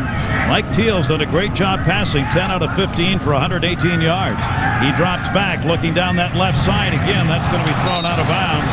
Underwood, the intended, on the down and out. And we'll bring up another long yardage play. That one nowhere near Underwood. Underwood, a couple of receptions, 33 yards. That guy, Schiano, right there, has done a nice job of recruiting the area around here. Don Bosco Prep, that high school is a place he's done a nice job of recruiting. Mike Teal out of that program. You've probably heard about other quarterbacks coming out of that school. The Sims brothers from that place. Pretty good school. And Teal won a couple of championships there. He did. And Teal 32-1 when you go back to his work at Don Bosco and here at Rutgers as a starting quarterback, and he overthrows that one. Throwing in the option that time, fans a little upset by this offensive series as Teal had to throw that one away. He had two receivers, including Townsend, the intended there, going down and out. Well, Teal said that in high school he didn't have much interest in Rutgers. He was recruited by everybody. He could have gone to the Big Ten, the SEC, but then Greg Schiano told him about the vision that he had and how Mike Teal would fit into that vision. And Mike Teal bought into that vision, and he committed in the summer of his senior year so he could draw other New Jersey players to Rutgers with him. We will get another punt here as Rutgers will have to do the kicking. Radigan gets it off. Larry Taylor, who has great returns so far in the game, tried to call for a fair catch. Ball never got to him, nor he to it. And it goes out of bounds at about the 25-yard line. A 37-yard kick and no return. So Connecticut scoring on their first offensive possession of the half will get it back. Rutgers has the lead 17-7, but Connecticut got some fire showing. It's the most prestigious day in racing, with $20 million and 8 championships on the line. Here comes Corella with a thrilling finish. The world's best jockeys, trainers, and horses like Bernardini and Lava Man going head-to-head. The Breeders' Cup World Championships, live from Churchill Downs, Saturday at noon Eastern on ESPN. 47 degrees at game time. If you're a Rutgers fan, you get a little cooler when Connecticut's the team that scores first here in the second half. This ball game opened up early with Rutgers looking like they were just going to run away with it. This play set up by Leonard, who took it down to the 5-yard line, and Ray Rice would take it in for the touchdown on the power sweep to that left side. Then the defense went to work. Manny Collins, his first touchdown, picked it up, an 11-yard fumble recovery for the TD. And then starting here in this half, Donald Brown on his way for a Connecticut touchdown. And that's where we are, and a little startle in the look of the Rutgers players. Connecticut's got the football back now. First down and 10. DJ Hernandez making the start at quarterback, a decision made just before the game. The handoff goes straight ahead. Donald Brown again on the carry.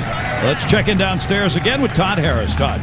Well, Gary, if Donald Brown looks a little lighter to you, it's because he just lost his dinner. Not once, not twice, 4 times before they went out on the field. Now, he's a little low on electrolytes, and the training staff came over and said, "Are you okay?"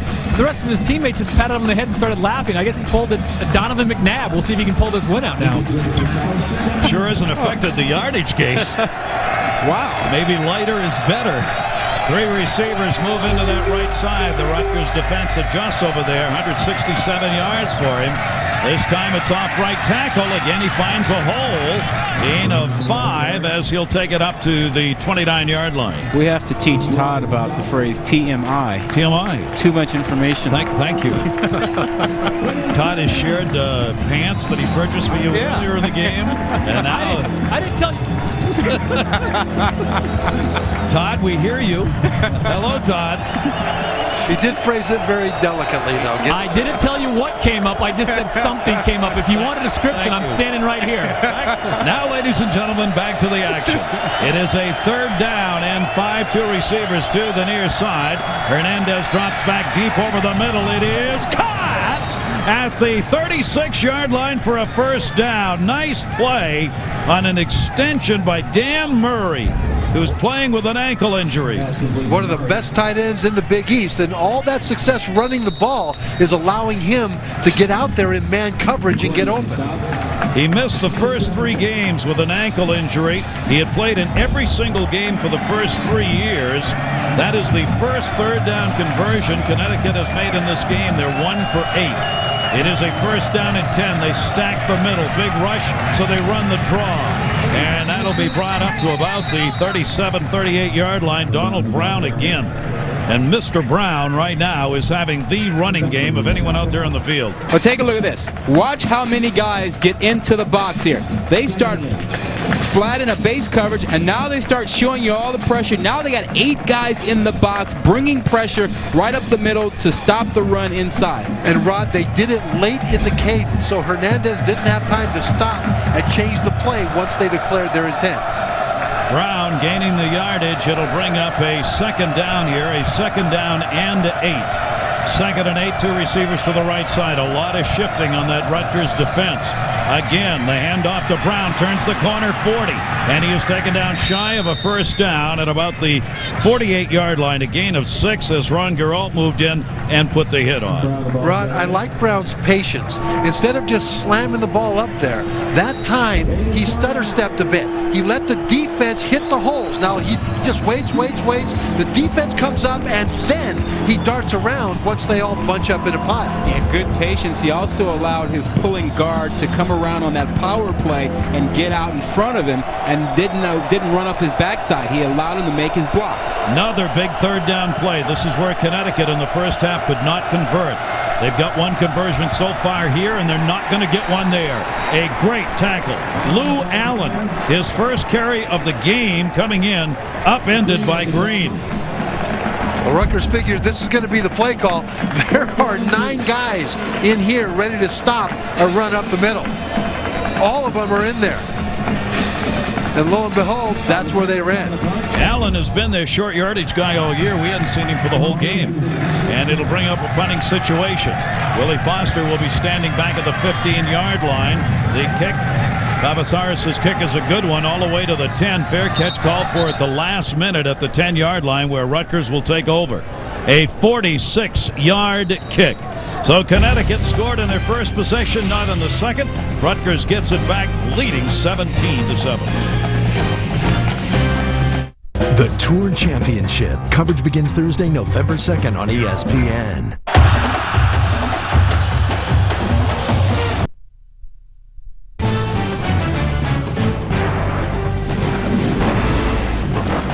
ESPN's College Football Primetime. Brought to you by the new LS, unprecedented, allnewls.com, and ESPN Game Plan, maximum college football. To order, call your pay-per-view provider or log on to ESPN.com, search Game Plan. Well, this is one of the reasons that Rutgers has been able to turn their program around. The Hale Center, their facility has been upgraded. This weight room is high-tech. It is huge. And what they have done is recruited players that were fast, and in this high-tech weight room, developed them into big-bodied football players who are fast. Take the great athletes, make them the foundation of your team. That has been Greg Schiano's philosophy. And right now, his Rutgers team undefeated, but they're getting a test here from Connecticut in this third quarter with 7:14 to go. Rutgers has the football back and a first down and a 10. Connecticut would love to get something done here. This is called a trap game if you're Connecticut. Rutgers had a big week last week against Pittsburgh. They've got a very big week coming up next week. So you try and catch them in a trap in the middle, a game they're not focusing on. That's what Connecticut would like to do and spring that trap here tonight. Rutgers with a football, first down and 10. That'll be moved up for maybe a 2-yard gain. And Rutgers will work for the first and 10 from there. Great to have you with us here on this Sunday night. For Rutgers trying to remain undefeated. For Connecticut, can they pull the upset?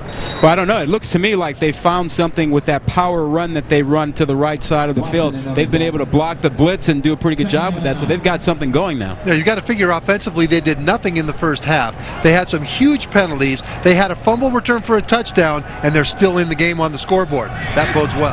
All right, it'll be a second down and 8. Looking over the middle on the pass, and it's completed, an immediate hit at the 15-yard line, a 5-yard gain, well shy of the first down. We were talking about building a program.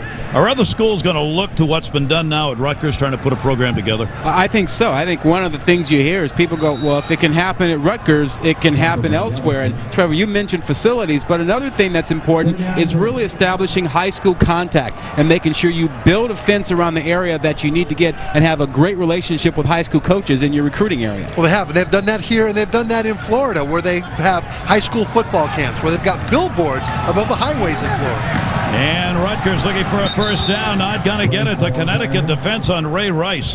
This has been a tough night for Ray Rice as Fuller moves in and puts the hit on. You want to keep the program going, you better win. And you got to have the players. Another thing you really need to do is figure out who your competitors are. Who are you recruiting against? And those are the folks you have to target. And Schiano did a very nice job of targeting Syracuse and Connecticut.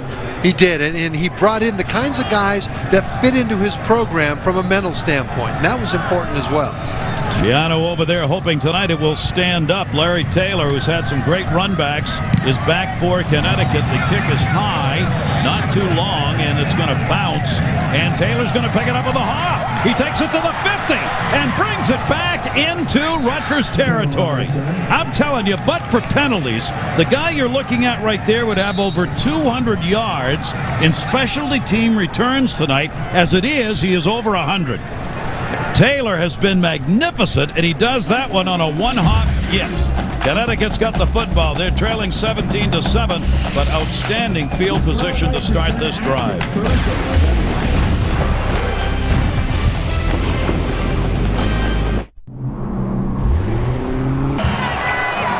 Well, Larry Taylor has done his part for Connecticut in returning kicks and punts. Now can Connecticut be rejuvenated offensively by his effort? A great field position, first down at 10. They start in Rutgers territory, trailing 17-7 here in the third quarter.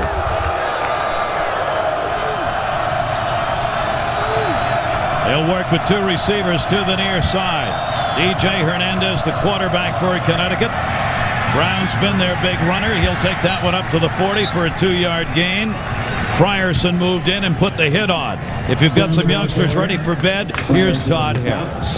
Well, I have to redeem myself from the tale of the lost lunch, and here it is. Hello, Scarlet Knight. Now, this book is sent out by Rutgers University to kids all across the Rutgers recruiting area. That's New York, Connecticut, New Jersey, Pennsylvania, and Florida. And it's all the tale about the Scarlet Knight. He goes to the football game, walks around campus, and if you want to know what Greg Schiano looks like as a cartoon character, there you go. New way to recruit the kids. Look to the book. Not bad. Second down and 8 for Connecticut. Can they sustain a drive here over the middle on the little hook pattern? That's going to be for a loss. Deion Anderson, the fullback, got it, but he gets hit at the line of scrimmage. Goes nowhere. Good one-on-one tackle. Well, the reason you send those books to school kids is the same reason you put up billboards in South Florida. Brainwash them? Well, something like that. Yeah. In advertising, they say, what, you've got to see it like 7 times before you buy? Might as well start early. They're brainwashing kids. That's, You make it sound so. Yeah, it's a great idea. Wonderful. Another big third down play for Connecticut. 1 for 9 in third down conversions. This has been a killer for the Huskies. And a quarterback draw and a first down and more. Down to the 27, 26-yard line. A 13-yard gain. Jason McCourty on the hit. And what a great play call. Everybody's going to come from this side, and the draw's going to come out the other end. That's why there's so much open space. DJ Hernandez becoming one of the primary rushers. Yeah, that was really something. They had numbers advantage to that right side, Trevor, as you pointed out. And they're taking advantage of that speed of Rutgers. They're letting them run where they want to. And now they've got a first down at 10, moving deep into Rutgers territory. They've already scored 1 touchdown here. Connecticut had not scored in the third quarter in the last 3 games, but they got one on their first offensive series, a 6-yard gain, Donald Brown. And that 6-yard gain, that's a play we've seen 6 of the last 7 plays. It's that power play where they pull the guard around, and that play says everything you need to know about Connecticut. They believe in being physical like that. Well, that play forces the defense to not play finesse, but to tighten up their chin strap. Brown, they go on the right side this time, and a swarming defensive play. Look out. You get a flag if you get too heavy back there. That's Ramel Meekins, who moved in and put the hit on. Well, we're seeing Connecticut running a very fast pace between plays. Offensive coordinator Rob Ambrose told us that they tried to slow it down last week against West Virginia to control clock, but that affected their attitude. So they're trying to be a little quicker with their operation. We saw that with that quick snap on that last play. Up-tempo was the word that was used during the week. Randy Edsel and staff wanted to try and catch Rutgers before they were able to set. They haven't been able to do that. Another big third down play. Third down and 2. They are 2 out of 10 in third down conversions. They get the snap off. They get the first down. Brown again on the carry. Donald Brown a first down. Wow. And same play, other way. They keep running the same play, attitude play for them. Well, yeah, it's attitude because you've got an offensive lineman pulling and turning up in the hole full speed. You've got a fullback lined up 4 yards deep, hitting the hole full speed, and behind them comes the tailback. If you're the defense, you've got no choice but to get your teeth wrapped. Donald Brown averaging 32 yards a game coming into this game. He's got 195 yards tonight. There he is again. Brown trying to find a little running room. Not much, maybe a gain of a yard at the 12-yard line. Connecticut deep in Rutgers territory. What they haven't run yet, Rod, is the play-action pass. I'm waiting for that. I'm waiting for it. And when they hit it, it will be well set up. And you know, that's to your guy down here, Dan Murray, the tight end. This is the area that he can work right off of that play action, although it may not be effective on a 2nd and long. You know you're going to get pressure again here. Not many teams have gotten to the red zone against Rutgers coming into the game. Only 10 times that opponent's been in the red. A lot of movement. And somebody either drawn, offside, or offensive line moving. Let's see what the call is. The officials will discuss it. For Connecticut, they're 14 out of 22 in the red zone with 12 touchdowns in those 14 scoring opportunities. Boy, if they could get one right here, they would change the complexion of this game dramatically with Rutgers on top, 17-7. This is one of those where there was so much movement, the officials have got to decide who went first. Well, they're actually debating it, it looks like. It's been a while down there. And this is not something you go to the replay booth for. Randy Edsel has seen some big calls. Offsides on the defense. Number 90. 5-yard penalty. Remains 2nd down. Rod, you talk about using the speed of the defense against. That's the defense is trying to get penetration. And so when they jumped on the hard count, the center snapped the ball and the quarterback just took a knee. Connecticut gets a break on that one. It brings up a 2nd down and 5 now. 2nd down and 5, and they are inside the 10-yard line. First down is at about the 3, and to the goal line. Touchdown! Donald Brown takes it in, and the Connecticut sideline jubilant on the 8-yard touchdown carry, which has made this a 4-point game. This is the power play Rod's talking about. Take a look at the guard come around. He's going to hit number 50. That's Frierson. The guard apple bomb. And there's no way that Frierson can do anything other than take that block on.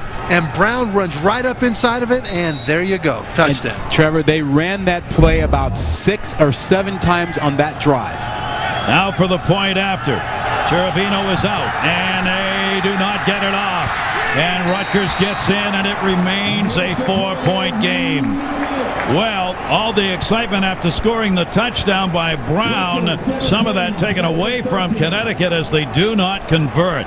We talked about how long snapper Martin Bedard dislocated his elbow in Friday's practice. Backup number 65, Rob Lund, is in there, and he's been in there at defensive line. It's been a tough thing for him to also snap, and that ball just bounces on the ground. He tried to get the ball down even after it rolled to him, but nothing more to do with it. Bondoslawski, the backup quarterback, is the holder. But Connecticut, on an 8-play drive that went 42 yards, took 4:34. They are right back into this football game. A reminder that Thursday night, 2 undefeated and top-ranked teams will meet on ESPN, West Virginia and Louisville. One of these teams is going to stay undefeated. The other is going to have a big loss. Under the new BCS standings, they are 3-5, just as you see them there. Thursday night, West Virginia and Louisville. This is a big week for the Big East. You got these 2 guys from West Virginia. Look at what they've done career-wise. A lot of touchdowns between them. But the Big East is in focus this week because of that game between West Virginia and Louisville. And Rutgers, if they should win tonight, they'll be sitting undefeated waiting for Louisville a week from Thursday. There are 6 undefeated teams. 3 of them are out of the Big East, West Virginia, Louisville, and Rutgers, and they will play amongst themselves before the season's over. That is 2 yards deep. Foster Foster trying to get to the 20 is not going to get there. He will be down at the 17-yard line. Coming into this game, this Rutgers defense had not given up a 100-yard rushing game to any opposing player. Tonight, Donald Brown, who scored 2 touchdowns, has rushed for 203 yards on 24 carries. That's the first time in the last 16 games they've given up a 200-yard rusher. And the reason they've been able to do it, their defense has kept the score close so they could still hand off. All right, that's going to be the end of the quarter. And this football game is a bit of a surprise, as Rutgers, heavily favored, is not heavily in the lead. Connecticut has scored a couple here in the second half, and they have made this a football game, 17-13 going to the fourth.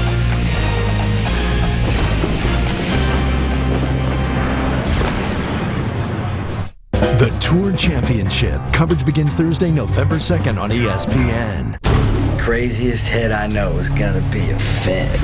On November 10th. Go on, boy! Harsh times call for harsh measures. I'm a soldier of the apocalypse.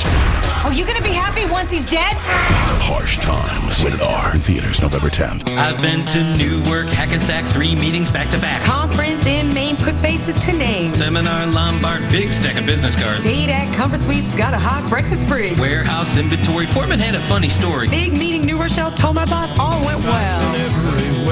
This fall, stay at any Comfort Inn, Comfort Suites, Quality Inn, Sleep Inn, or Clarion Hotel.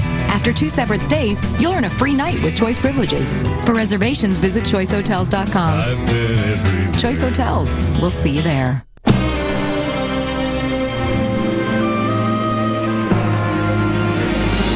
For those who love pistachios, there's new Planters Pistachio Lovers Mix. 50% pistachios, 100% love. I'll be there in 5 minutes. Oh, and my parents are coming too. Introducing Red Zone Deep Cleansing Body Wash. The active formula with microbeads. Cleans deep down to the pore. I thought you said he was a fan. Old Spice Deep Cleansing Body Wash. Nothing cleans deeper. If has always been a part of your working life, but as you plan for retirement, you face a new set of ifs. If I can't count on a big pension, if I want to stay in the house where my kids grew up, if my money has to last and last. MetLife has been protecting retirements for over 100 years. We can ease your transition from work to retirement by helping you create your personal safety net, so you're taken care of. Call on our expertise to get guarantees for the if in life. After all, we're MetLife.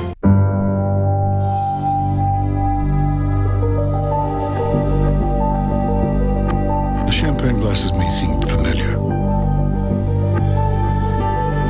but you've never seen a car virtually park itself.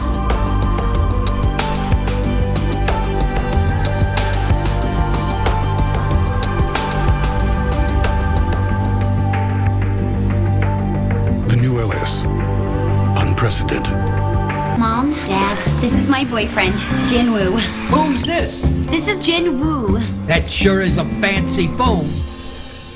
He called it a phone? I told you he wouldn't understand. Helio, don't call it a phone.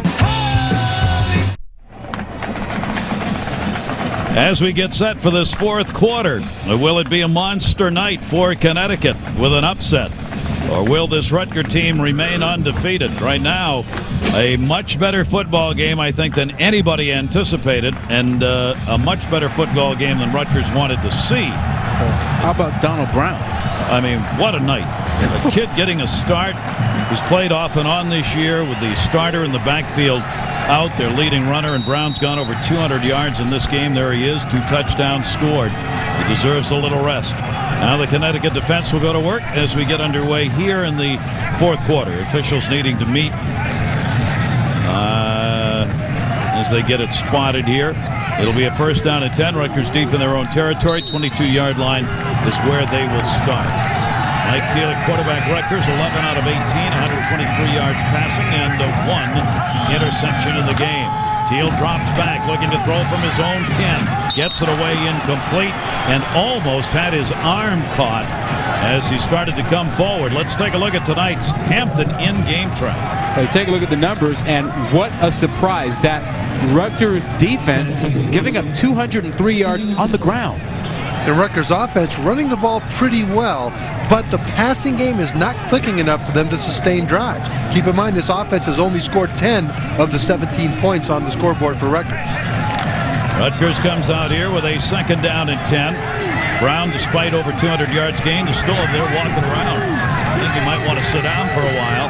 Brian Leonard is in the backfield. They're looking to screen to Leonard, and they just bounce it. Great coverage. That was read by the Connecticut defense. They were not fooled. Incomplete. Talk about Donald Brown. You better believe we've talked about him.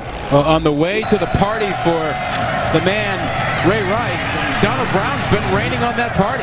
He's been the featured back tonight, already over a couple hundred yards, and he's done it by breaking a lot of tackles. And he's done it without a passing game to support him.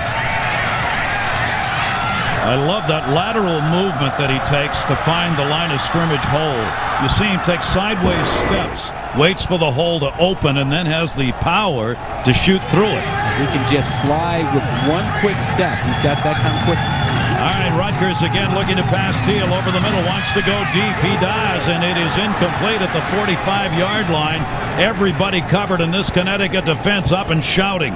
A 3rd down conversion that does not go. 2 for 9 now for Rutgers in 3rd down conversions. And that was not a good series for Rutgers, obviously, but particularly because they got nothing on the ground. They came out and threw the ball every single play, and that plays into what Connecticut wants to have them do. As you see that there's a man down on the field. Can't see his number right now. Is that Darius Butler, yeah. I believe. Yeah. Butler down, but he's going to come out under his own power. Rod, you said that's what Connecticut wants to do. They know that Ray Rice is the guy they have to stop. They have done a good job limiting Ray Rice, so they haven't stopped him, but they have put it on to Mike Teal at quarterback, and right now the quarterback-wide receiver connection has not happened for Rutgers. Well, their coverage has gotten better. Very loose in the first quarter. They've tightened it up since then. And you're going to have to kick this. Joe Radigan is from back inside his own 5-yard line. Radigan puts the foot into it. Connecticut would like to set up a return. High kick. They're going to let this one bounce, and it will go out of bounds at the 45-yard line. That's where Connecticut is going to take over a 39-yard kick. Now let's head back to the studio. Dave Refson with a SportsCenter 30 and 30 update. Okay, Gary, still 2 unbeatens in the NFL. Adam Vinatieri hits the game winner for the Colts. They beat Denver 34-31. And the Bears 41 first-half points, 3 TD passes for Rex Grossman as they crush the Niners. West Virginia of the Big East, new number 3 in the BCS standings. Louisville 5. Those two battle Thursday on ESPN. More SportsCenter after the game. ESPN News anytime. And now Connecticut's really trying to rev it up. They want to get to that line of scrimmage and move. They're trying to pick the offensive pace up. Again, straight ahead. Dion Anderson, a bruising fullback who hasn't carried a lot in this game. He'll have a gain of 4. Yeah, he hasn't carried because Donald Brown has been the man. Now listen to this. Playing behind Terry Colley. In the first 7 games, Donald Brown, 223 yards, 2 touchdowns. Tonight, 24 carries, 203 yards, and 2 touchdowns. He's had a season in one night. Terry Colley, their leading runner, has not played. High ankle injury has kept him out of the game. 2nd down, Connecticut again looking for Brown. He puts his hand on a blocker, tries to go straight ahead, will gain only a yard. And now you're seeing this Rutgers defense. They know who they're looking for. The remaining unbeaten teams.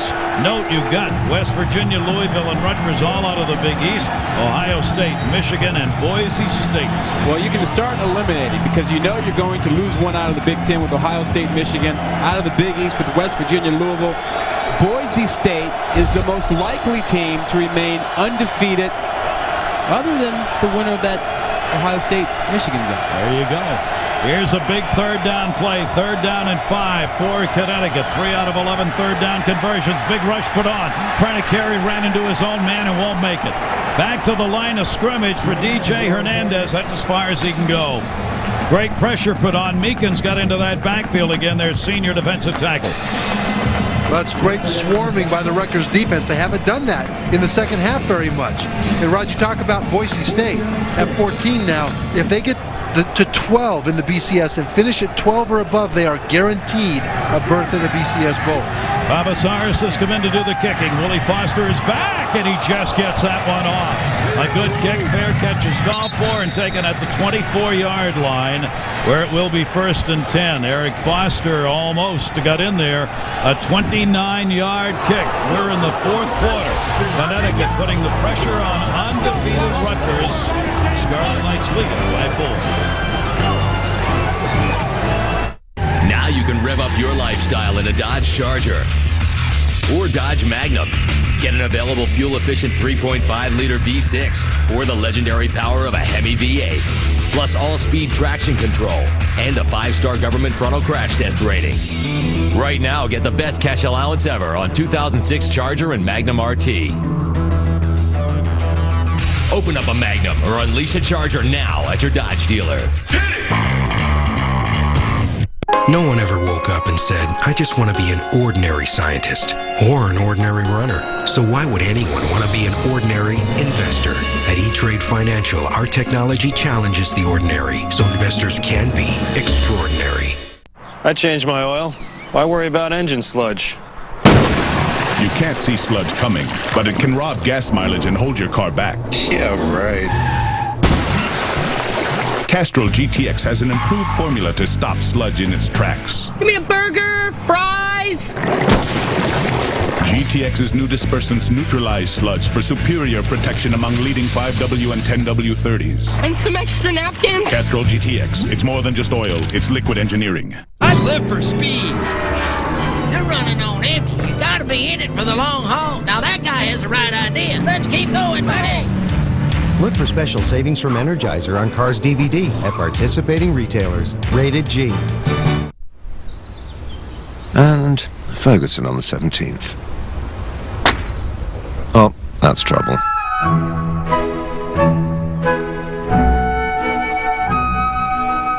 Papá, la par. ¿Y la? Un poquito más a la derecha. Increíble. He's looking for that. It's there. Nothing is lost with the full HD 1080p Aquos from the leading innovator of liquid crystal television, Sharp.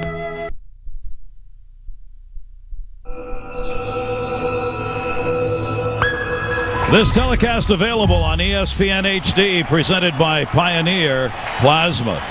What a football game, our Sunday showdown. Give credit to this Connecticut team. I mean, they were the heavy underdogs coming in. They didn't know who was going to start at quarterback. They knew their leading runner was going to be out of the game, and they said, so what? And they are putting the pressure on Rutgers. Rutgers with a football 1st down and 10 at the 24. Rice in. Ooh, does he get stood up? And he bounces off. Takes it over the 30 and up to the 33-yard line. Ray Rice with a great second effort and a 9-yard gain. Let's take a look at Rice's numbers here, as he has had 17 carries, and 75 yards. Good play by Rice on the second effort. He was going to be stopped at the line of scrimmage. It is a 2nd down now and just 1. 2nd and 1.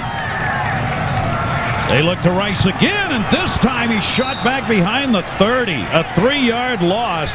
Lindsey Witten, a freshman defensive end, number 9 on the hit. Well, Connecticut obviously anticipating that Rutgers would go back to the running game after struggling last series throwing the ball. Now, right now, they haven't gotten Brian Leonard involved. They need to get him in the flat, get the ball to him. He hasn't touched it in probably 2 or 3 series. Really surprising. I mean, nothing wrong with him. And in the first half, he was filling that receiver role very well. And they have not gone to it. Here's a big 3rd down play now for Rutgers, as they've gone 2 for 9 in 3rd down conversions. 3rd downs have not been good for either team, and Rutgers doesn't like what they see. Timeout. Rutgers. First short, time out of the half. Their first time out of the half, Greg Schiano. That was Teal who made that call. That didn't come from the bench. That came from him. He just didn't like what he was looking at. The offense, 4 plays for 92 yards total, 41 and 197 yards. And so, in other words, that Connecticut defense has really done a nice job by and large. Just a couple of big plays that they gave up so far. Trevor, going back to Rutgers, though, offensively with Brian Leonard, when they put him to the same side as Harris, the tight end, that's usually a key that they're trying to get the ball to him. They want to throw it to him or they want to bring him back around. And that's the set that they showed last time. So a key, you look for those two guys together and they're trying to get the ball to him. Well, Connecticut's been very disciplined in reading that. One thing Rutgers knows is that they do have tendencies offensively. That's one of the reasons they will shift and motion so that they don't hit the final formation until just before the snap, so the defense is limited in their ability to read it. But UConn has read it well. Let's check in with Todd Harris again. Todd? You guys talking about Brian Leonard. One of the reasons why he came here, a torn ACL. You see, his older brother Nate was a highly recruited player in high school, and he said he was a big Syracuse fan growing up. But when his brother tore his ACL, all those schools backed away from him except Rutgers. So when it came time for Brian to choose a school, Rutgers was loyal to his brother. He was loyal to them. Brian Leonard has scored 42 touchdowns. Big third down. That's an out-patterned sideline, incomplete, and good defensive coverage over there. Darius Butler, who was hurt earlier in the game, number 28, got over there in the coverage and knocked it away from Underwood. And Rutgers is going to have to punt. And Connecticut is growing in confidence in the secondary. Each and every time that there's an incomplete pass out there, guys like Butler grow in confidence. It's been a long time since Teals completed a pass to a wide receiver down the field. Radigan comes on to do the kicking again. He is averaging 40 yards per punt. He'll kick it from his own 20-yard line. Taylor is back, signaling fair catch, and he will at the 23-yard line. So a 47-yard punt, as this game has now turned into field position determined by punters. Connecticut gets the football in the fourth quarter. They are trailing by 4.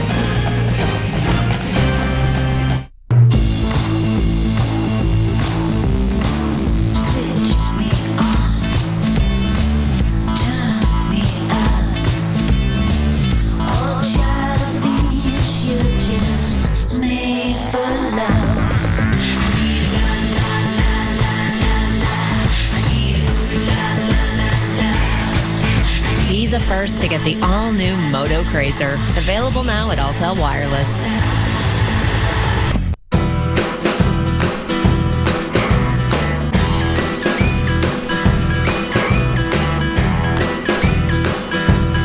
Dodge Caliber's versatility and great gas mileage make it perfect for a road trip.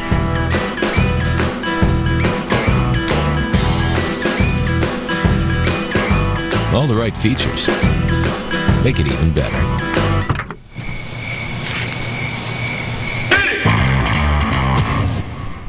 That's good. Get me in there. There's only one place to be on game day. ESPN College Game Day, built by the Home Depot. Saturdays at 10 a.m.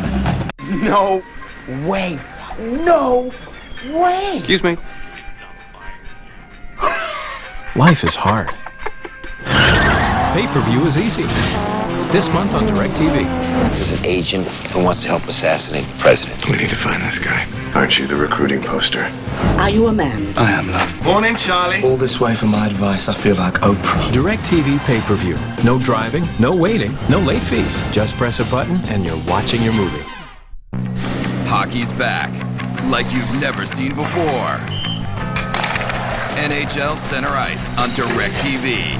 Your favorite teams, your favorite players. Break out of the ordinary with up to 40 games a week of unbelievable action all season long. Just 4 payments of $42.25. Act now and score big. To order, call 1-800-GET-SPORTS today. NHL Center Ice on DirecTV.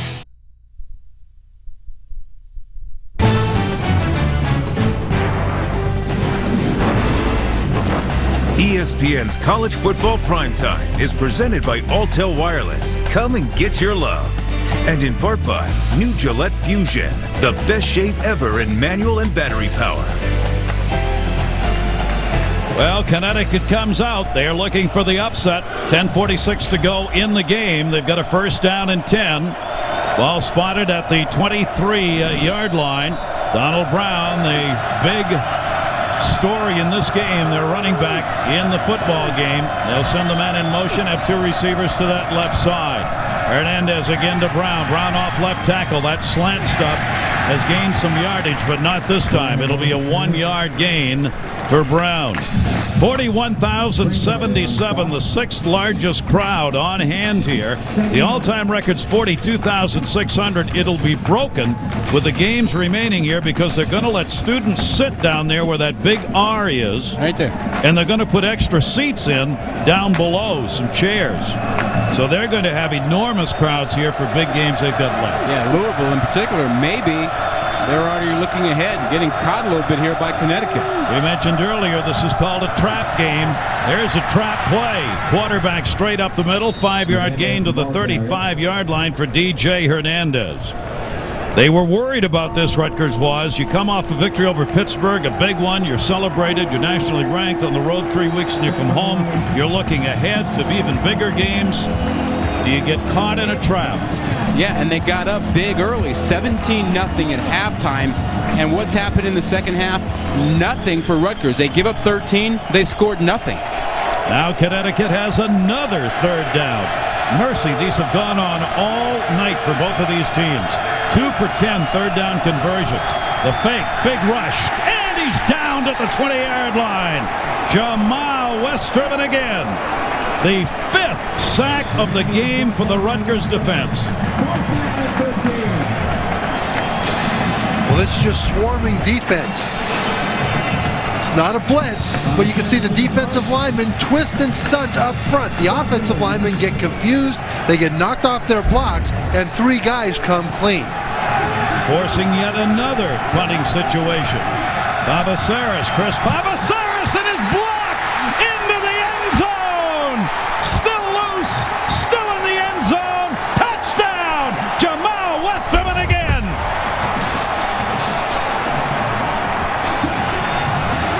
Frierson is the one who finally lands on it. Quintero Frierson. Jamal Westerman got in on the kick. There's just no chance to get this ball off. He had to slow down not to block it. He was almost going to run by him. Look at this. Look how quickly he gets in there. You're right, Ron. He almost ran past the block point. Almost kicked that football out of the end zone before they finally got on it. For the extra point, Ito comes out. That is the 2nd touchdown to be scored by their defense in this game. Ito's kick is up, and it is good. And the biggest play of the football game so far just happened. The blocked punt, the touchdown, and it's 24-13 Rutgers. Well, I'd love to be able to say that Rutgers made a great play there, but that was just Connecticut falling completely asleep. Well, it's got to be. I mean, you almost catch the ball from, look at this, coming clean. You saw the up blocker choose to go outside and block the outside guy. You always take the guy that's closest, the most direct line. But look at this end of this. He doesn't even lay out. He's almost tackling the guy. Boy, what a night the defense has had, none more so than Westerman, who has been involved not only in blocking that one, he also forced the fumble that led to the other defensive touchdown. Well, you know, Gary, there was a time when Rutgers would find a way to make a mistake and lose a game like this, and you'd say, that's why you're Rutgers. Now they're finding ways to make plays in the 4th quarter, so you say, that's why you're Rutgers. You're making plays now. That's why you're 7-0 and looking to go 8-0, and obviously that really is a kick to the solar plexus of the Connecticut mole that was going here in this second half. Now they've got to dig down, the Huskies do, and try and get it back. Ito launches that one. It will be taken at the goal line with a 15. And a spin, a flag down to the 17-yard line. Robert McLean again on the carry for Connecticut. There is a flag down.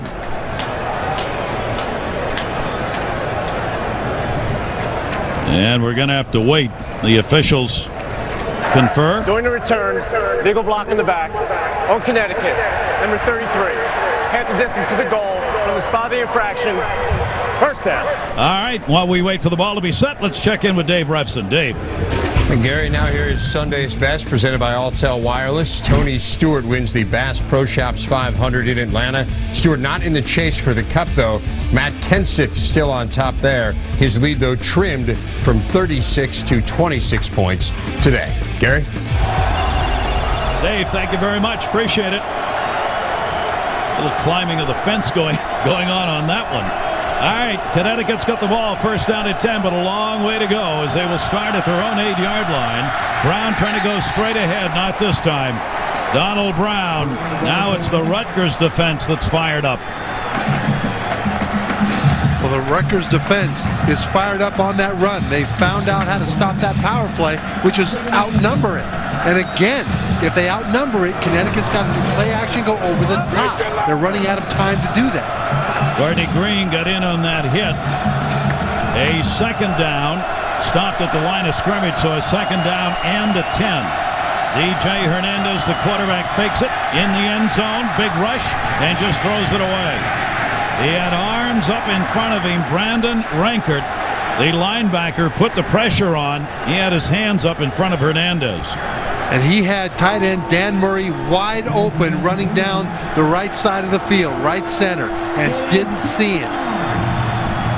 I don't think he could see through the bodies in red that were in front of him. No doubt, yeah. Just think about this, guys. Momentum.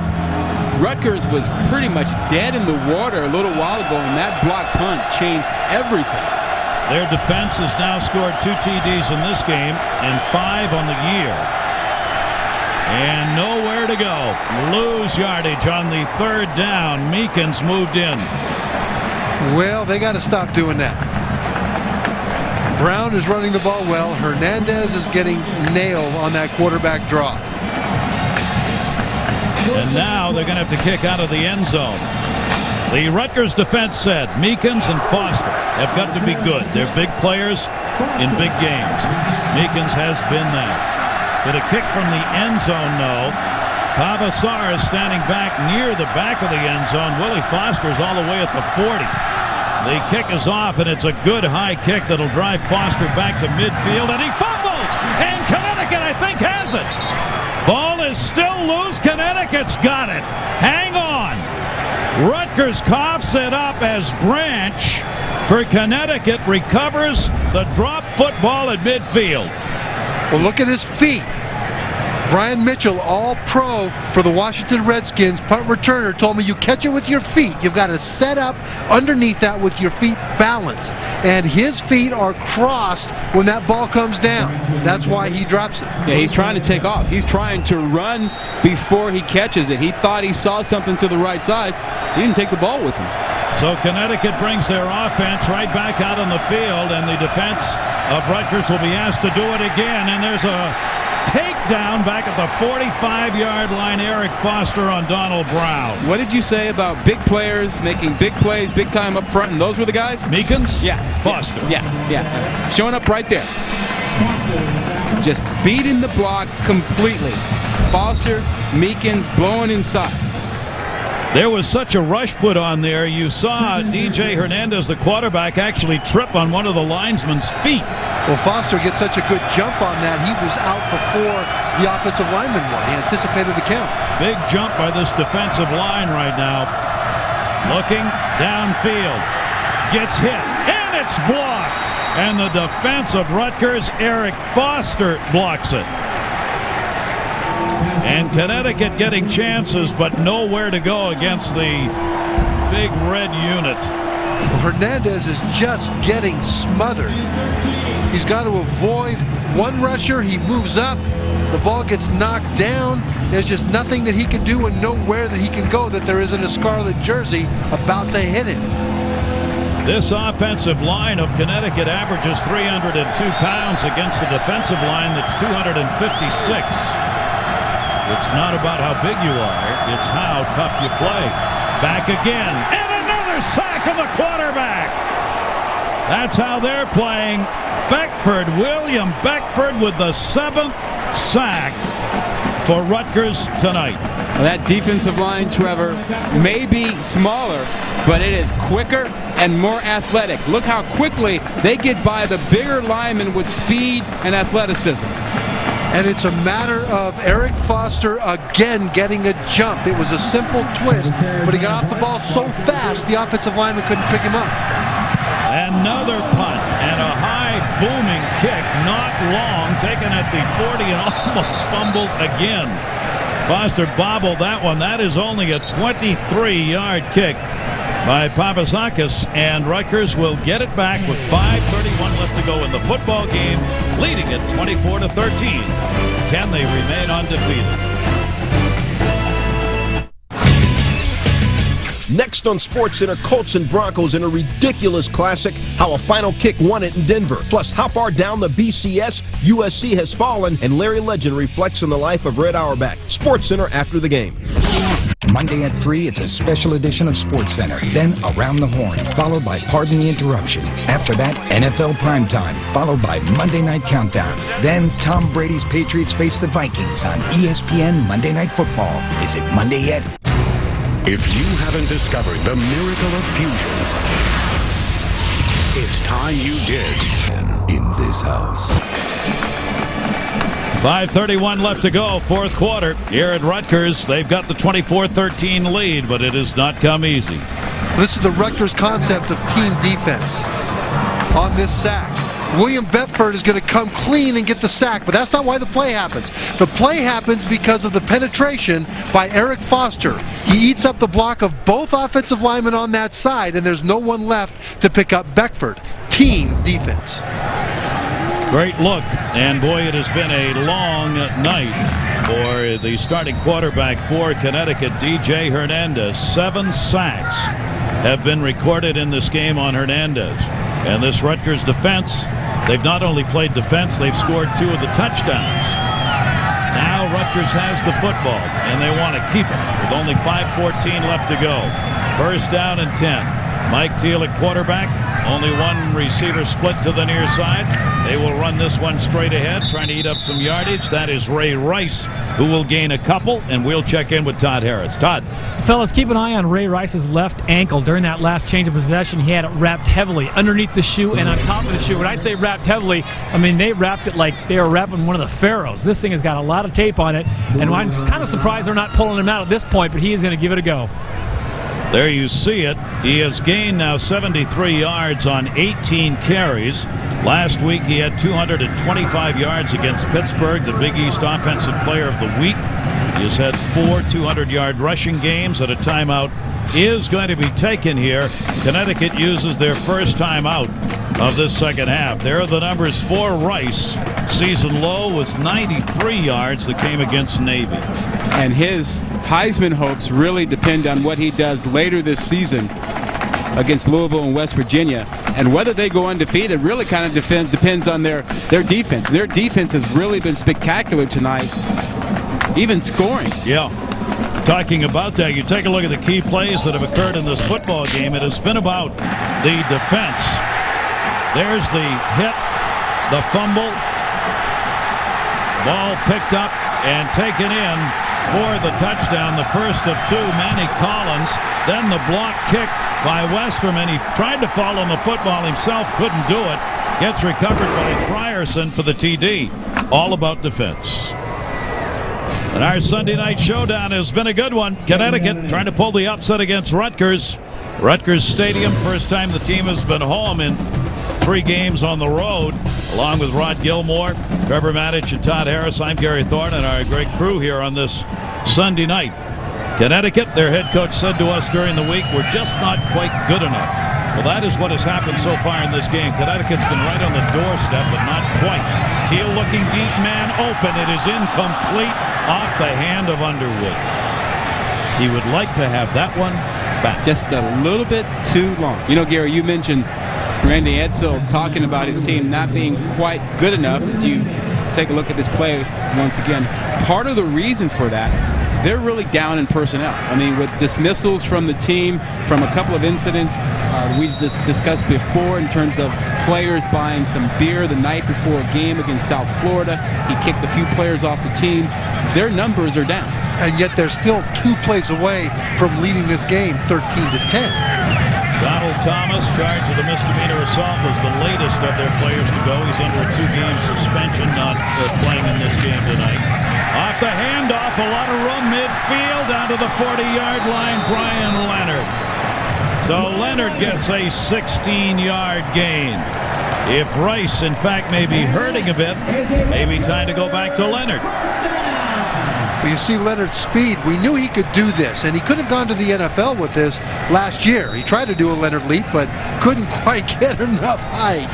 You better not try that in the NFL, but coming back this year, he has worked on his blocking. He's become a much more complete back because he's blocked so well for Ray Rice. That'll bode him well at the next level. And when needed, he can still run the football. Only 3 times for 19 yards in this game for Leonard, but he's also caught 3 passes for 31 yards. And he's in the backfield with Rice, who's on the carry. Rice has to come back to the middle. He will take it down to the 35-yard line for a gain of 4. And another timeout as the officials stop the clock with 4:14 left to go here in the fourth quarter. Connecticut's got to get it back. Hey, take a look at this. How about 11 guys right in up front, ready to deal with this? 11 guys right around the line of scrimmage. 4:15 on the clock. It's kind of hard to run against that, but guess what?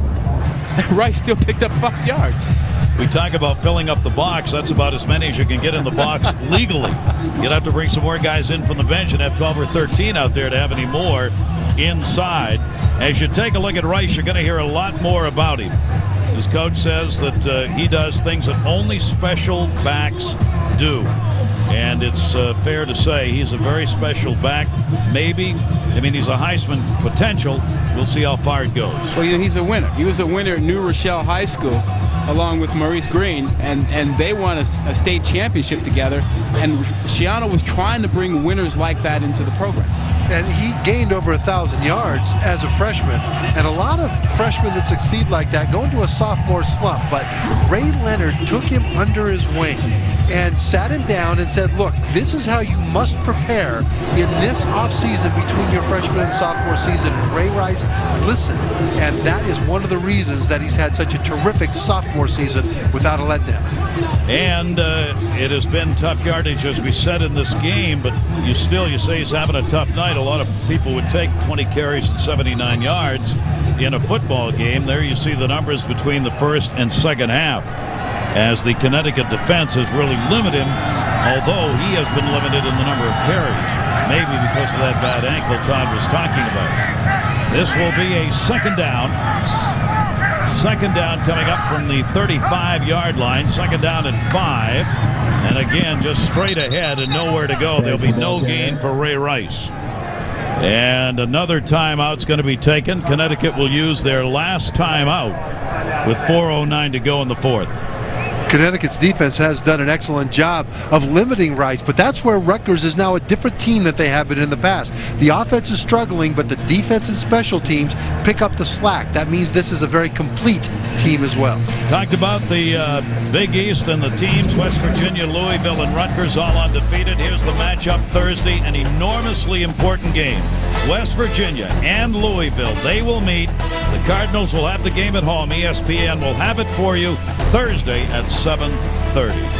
You take a look back, last time the two teams met, West Virginia raced a 17-point deficit in the fourth quarter, sending the game into overtime. Third overtime, Slayton, a 1-yard rush. Carried in Michael Bush, a 3-yard TD, the 2-yard conversion. No. The final ended up in 3 overtimes. West Virginia 46 and Louisville 44. So, what do you think? We've had an opportunity to see these teams now through more than half a year.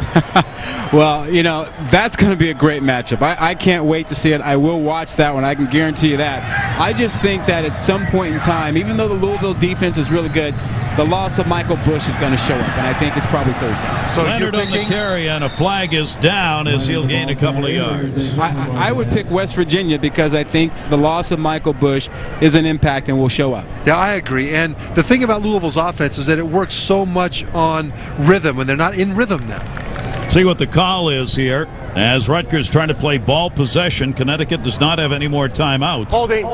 Rutgers. Penalties decline. 4th down.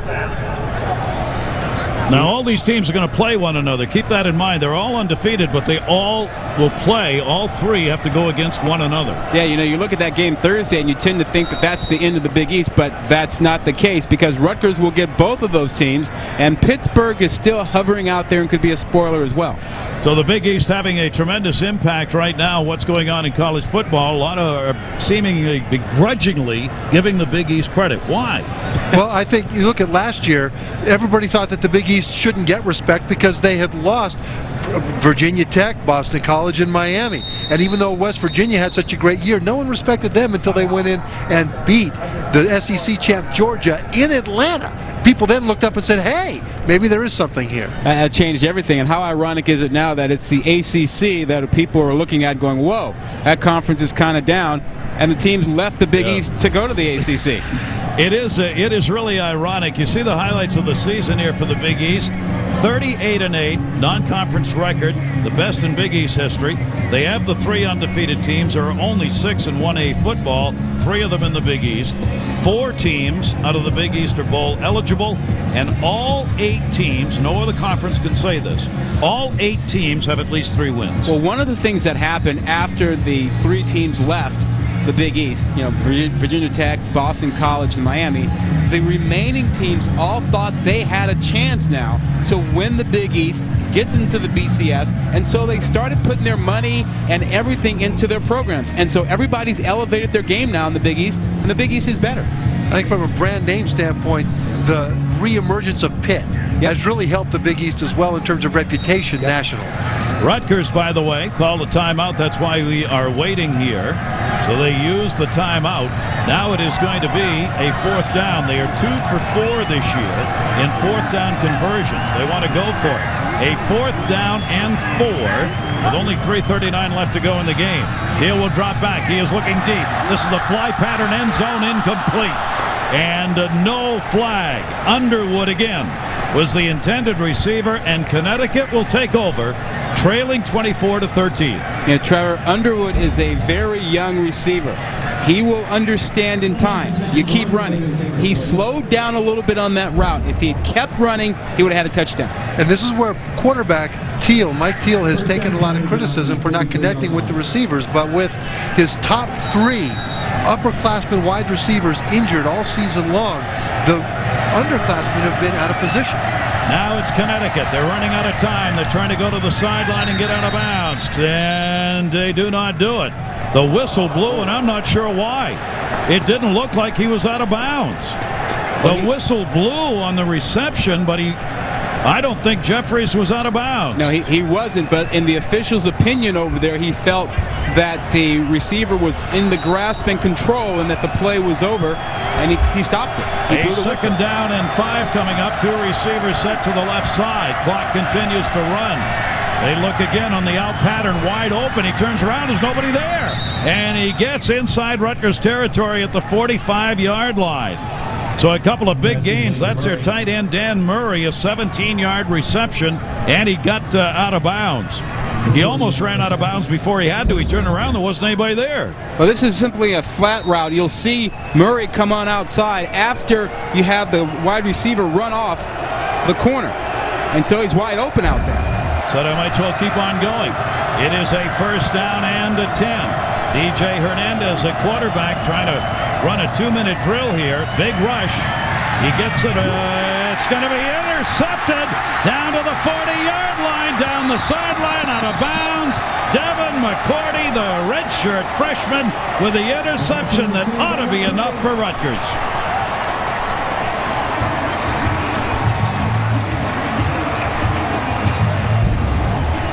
Hernandez is under duress.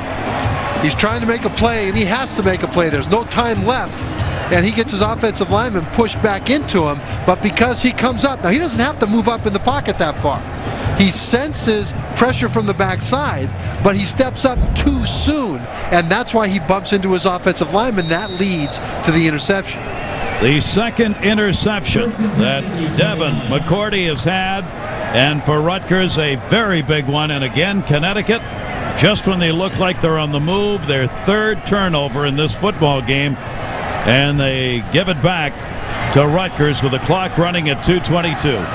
Now all Rutgers has got to do is hang on. Connecticut does not have any more timeouts. Teal, the handoff will go to Ray Rice, and he will be stopped at the line of scrimmage. And Rice still down. He gets bent over in a most awkward fashion. Whoa! Ooh, his left leg rolled up. Well, you have to ask the question why he's in the ball game with 2:27 to go and an 11-point lead, and you're running out the clock. You know, that's a good question because he's not the kind of guy that goes for stats. He had 7 100-yard games in a row, tied the Rutgers all-time record, and against Navy he was over 90, came out of the game and was asked if he wanted to go back in to set the record. He said, nah, I just want to win. Well, this we don't know. I mean, obviously he's down. He got that leg twisted underneath. How bad it is remains to be seen. He's able to get up, put a little weight on it. And note that that's the same one with the black tape on it, the same one that he hurt before. Ooh, right on it. Wow. That's a big defensive lineman. That's 265 pounds of Dan Davis that landed on that ankle. Well, and it's one of those things that will raise the question because they have a big game coming up a week from Thursday with Louisville. And if he's unable to go, people will look back at 2 minutes ago an 11-point lead and ask the question, why was he in there? And that should be it for the night.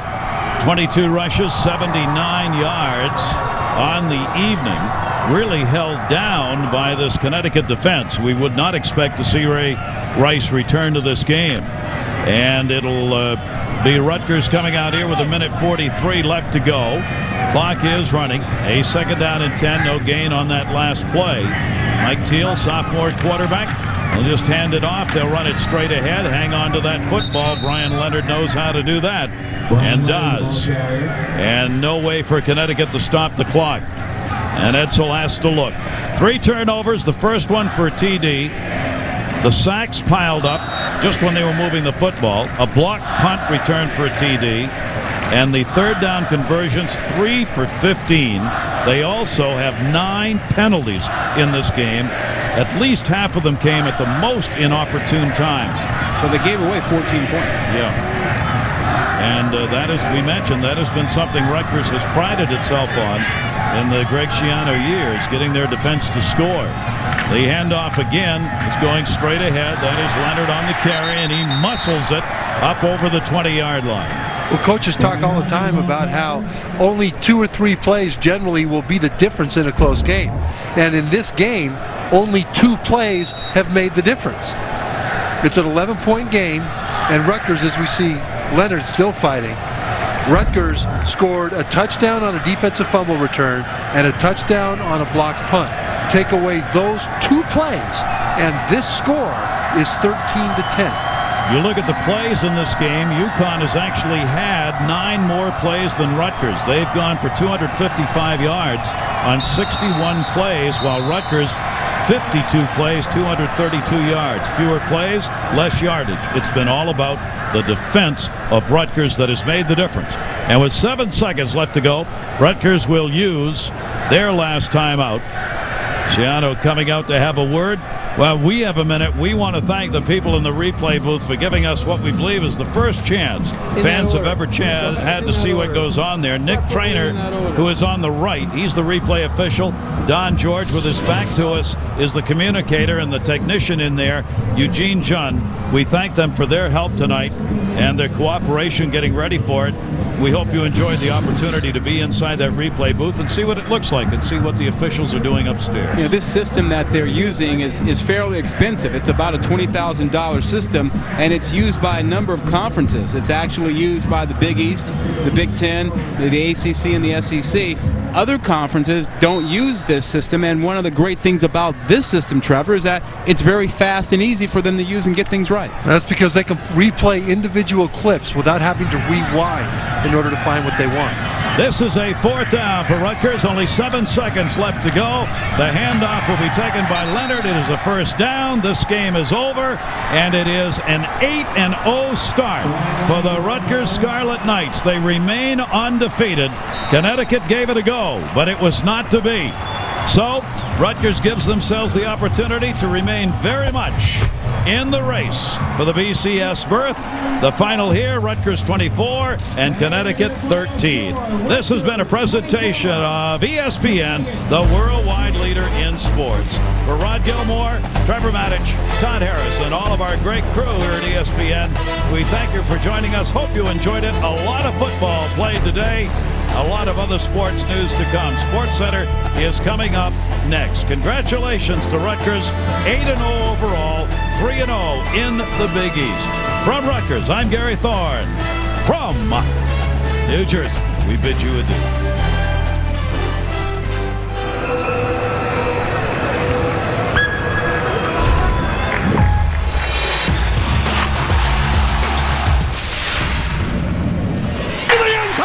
Touchdown, Kansas City! This is SportsCenter. A Bananas Week 8 headlined by a cult classic in Denver. Check out how Peyton Manning's final drive buried the Broncos. Yo, Michael Vick's legs, legendary. But check out how his arm stole the show again, Cincy, with no answers for number 7. Shaq is back and making a fat guarantee why the Heat will win it all again this season. And one Celtic legend reflects on the life of another. Larry Bird reveals his #1 memory of Red Auerbach.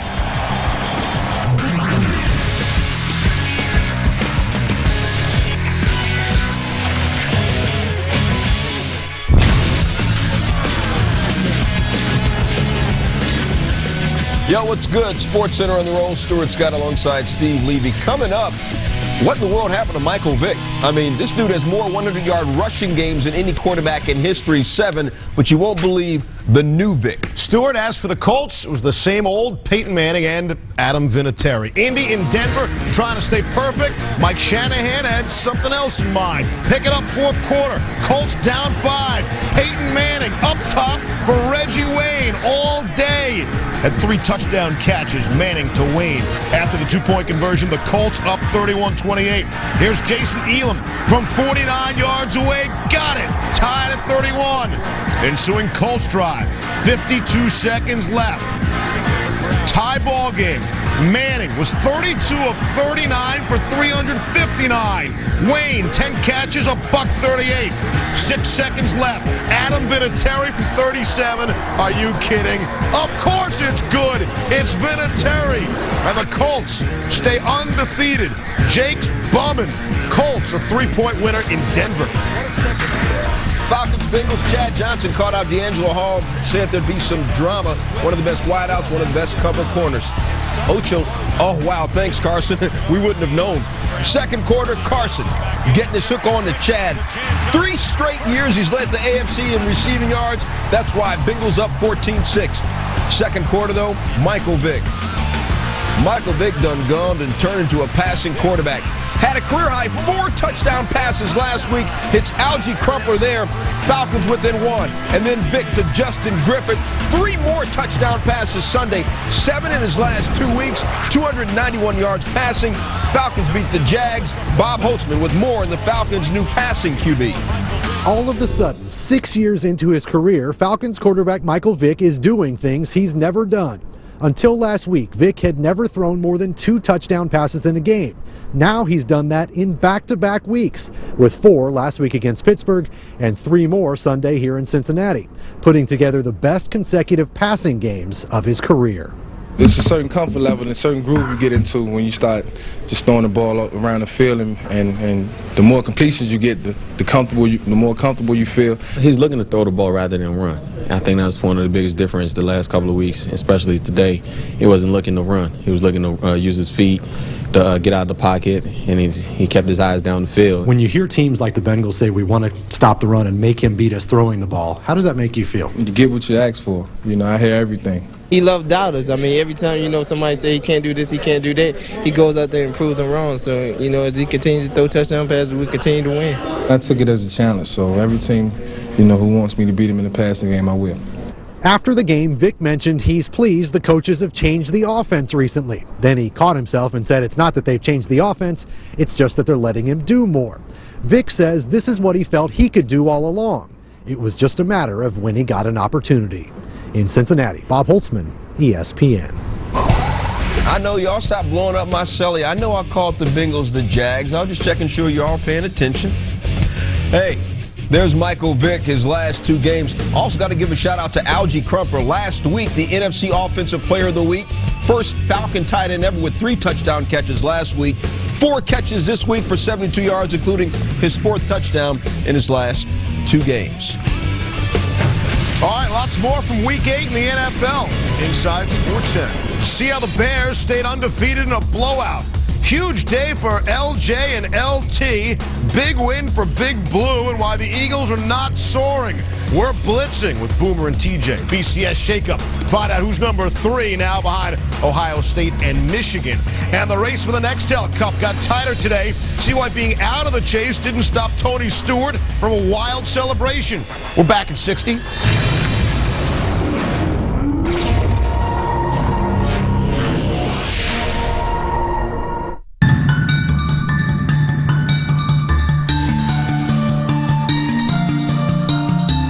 Technology exists that can make our SUVs nearly effortless to use.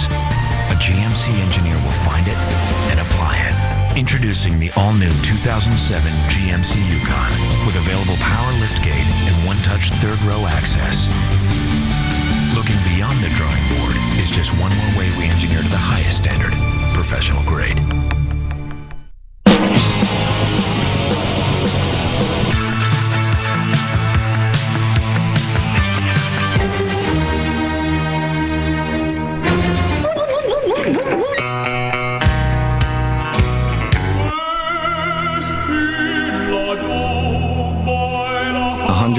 Channels to find what turns you on.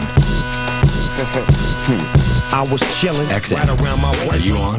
21st east side of the beach. SportsCenter, brought to you by Walmart. Always low prices. Always. And GMC Trucks. Engineered to the highest standard. Professional grade. Just a week ago, people were wondering if the Raiders would go winless the entire season. Now they're going for 2 straight against Ben Roethlisberger and the world champion Steelers. Hater in the house. Roethlisberger suffered a concussion last week, throws this pick to Chris Carr, one of 4 interceptions he threw.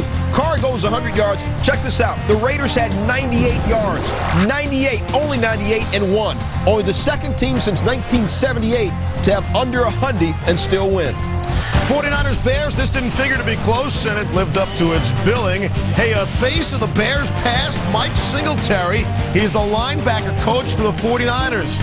Wonder if he sees any Brian Urlacher in his old career. Urlacher creeping up to the line of scrimmage towards Alex Smith. Urlacher in the perfect position to bat the ball into the air and then makes the grab. 49ers struggled early and often. Rex Grossman, Muhsin Muhammad. Muhammad's 10th career touchdown against the Niners. It was 17-0, getting worse. 34-0. Grossman to Desmond Clark.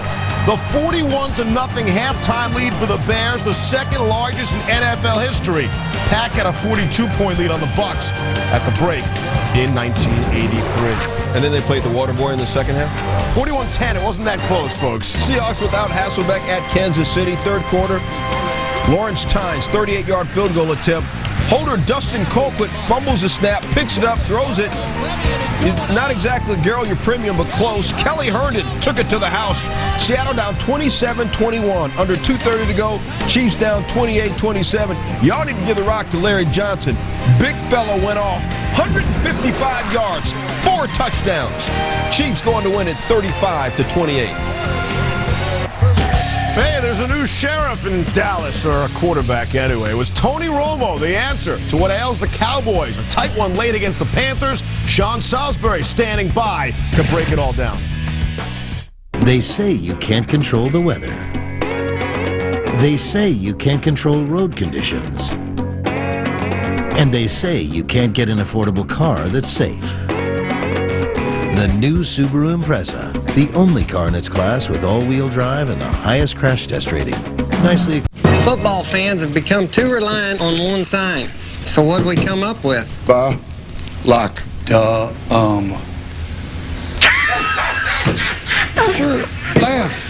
I propose you use nickel when you need 5 defensive backs, or dime when you need 6. But I think it's about time we show a little love to offense. Offense! Let's issue a continuance on the defense and give the offense a tryout this season.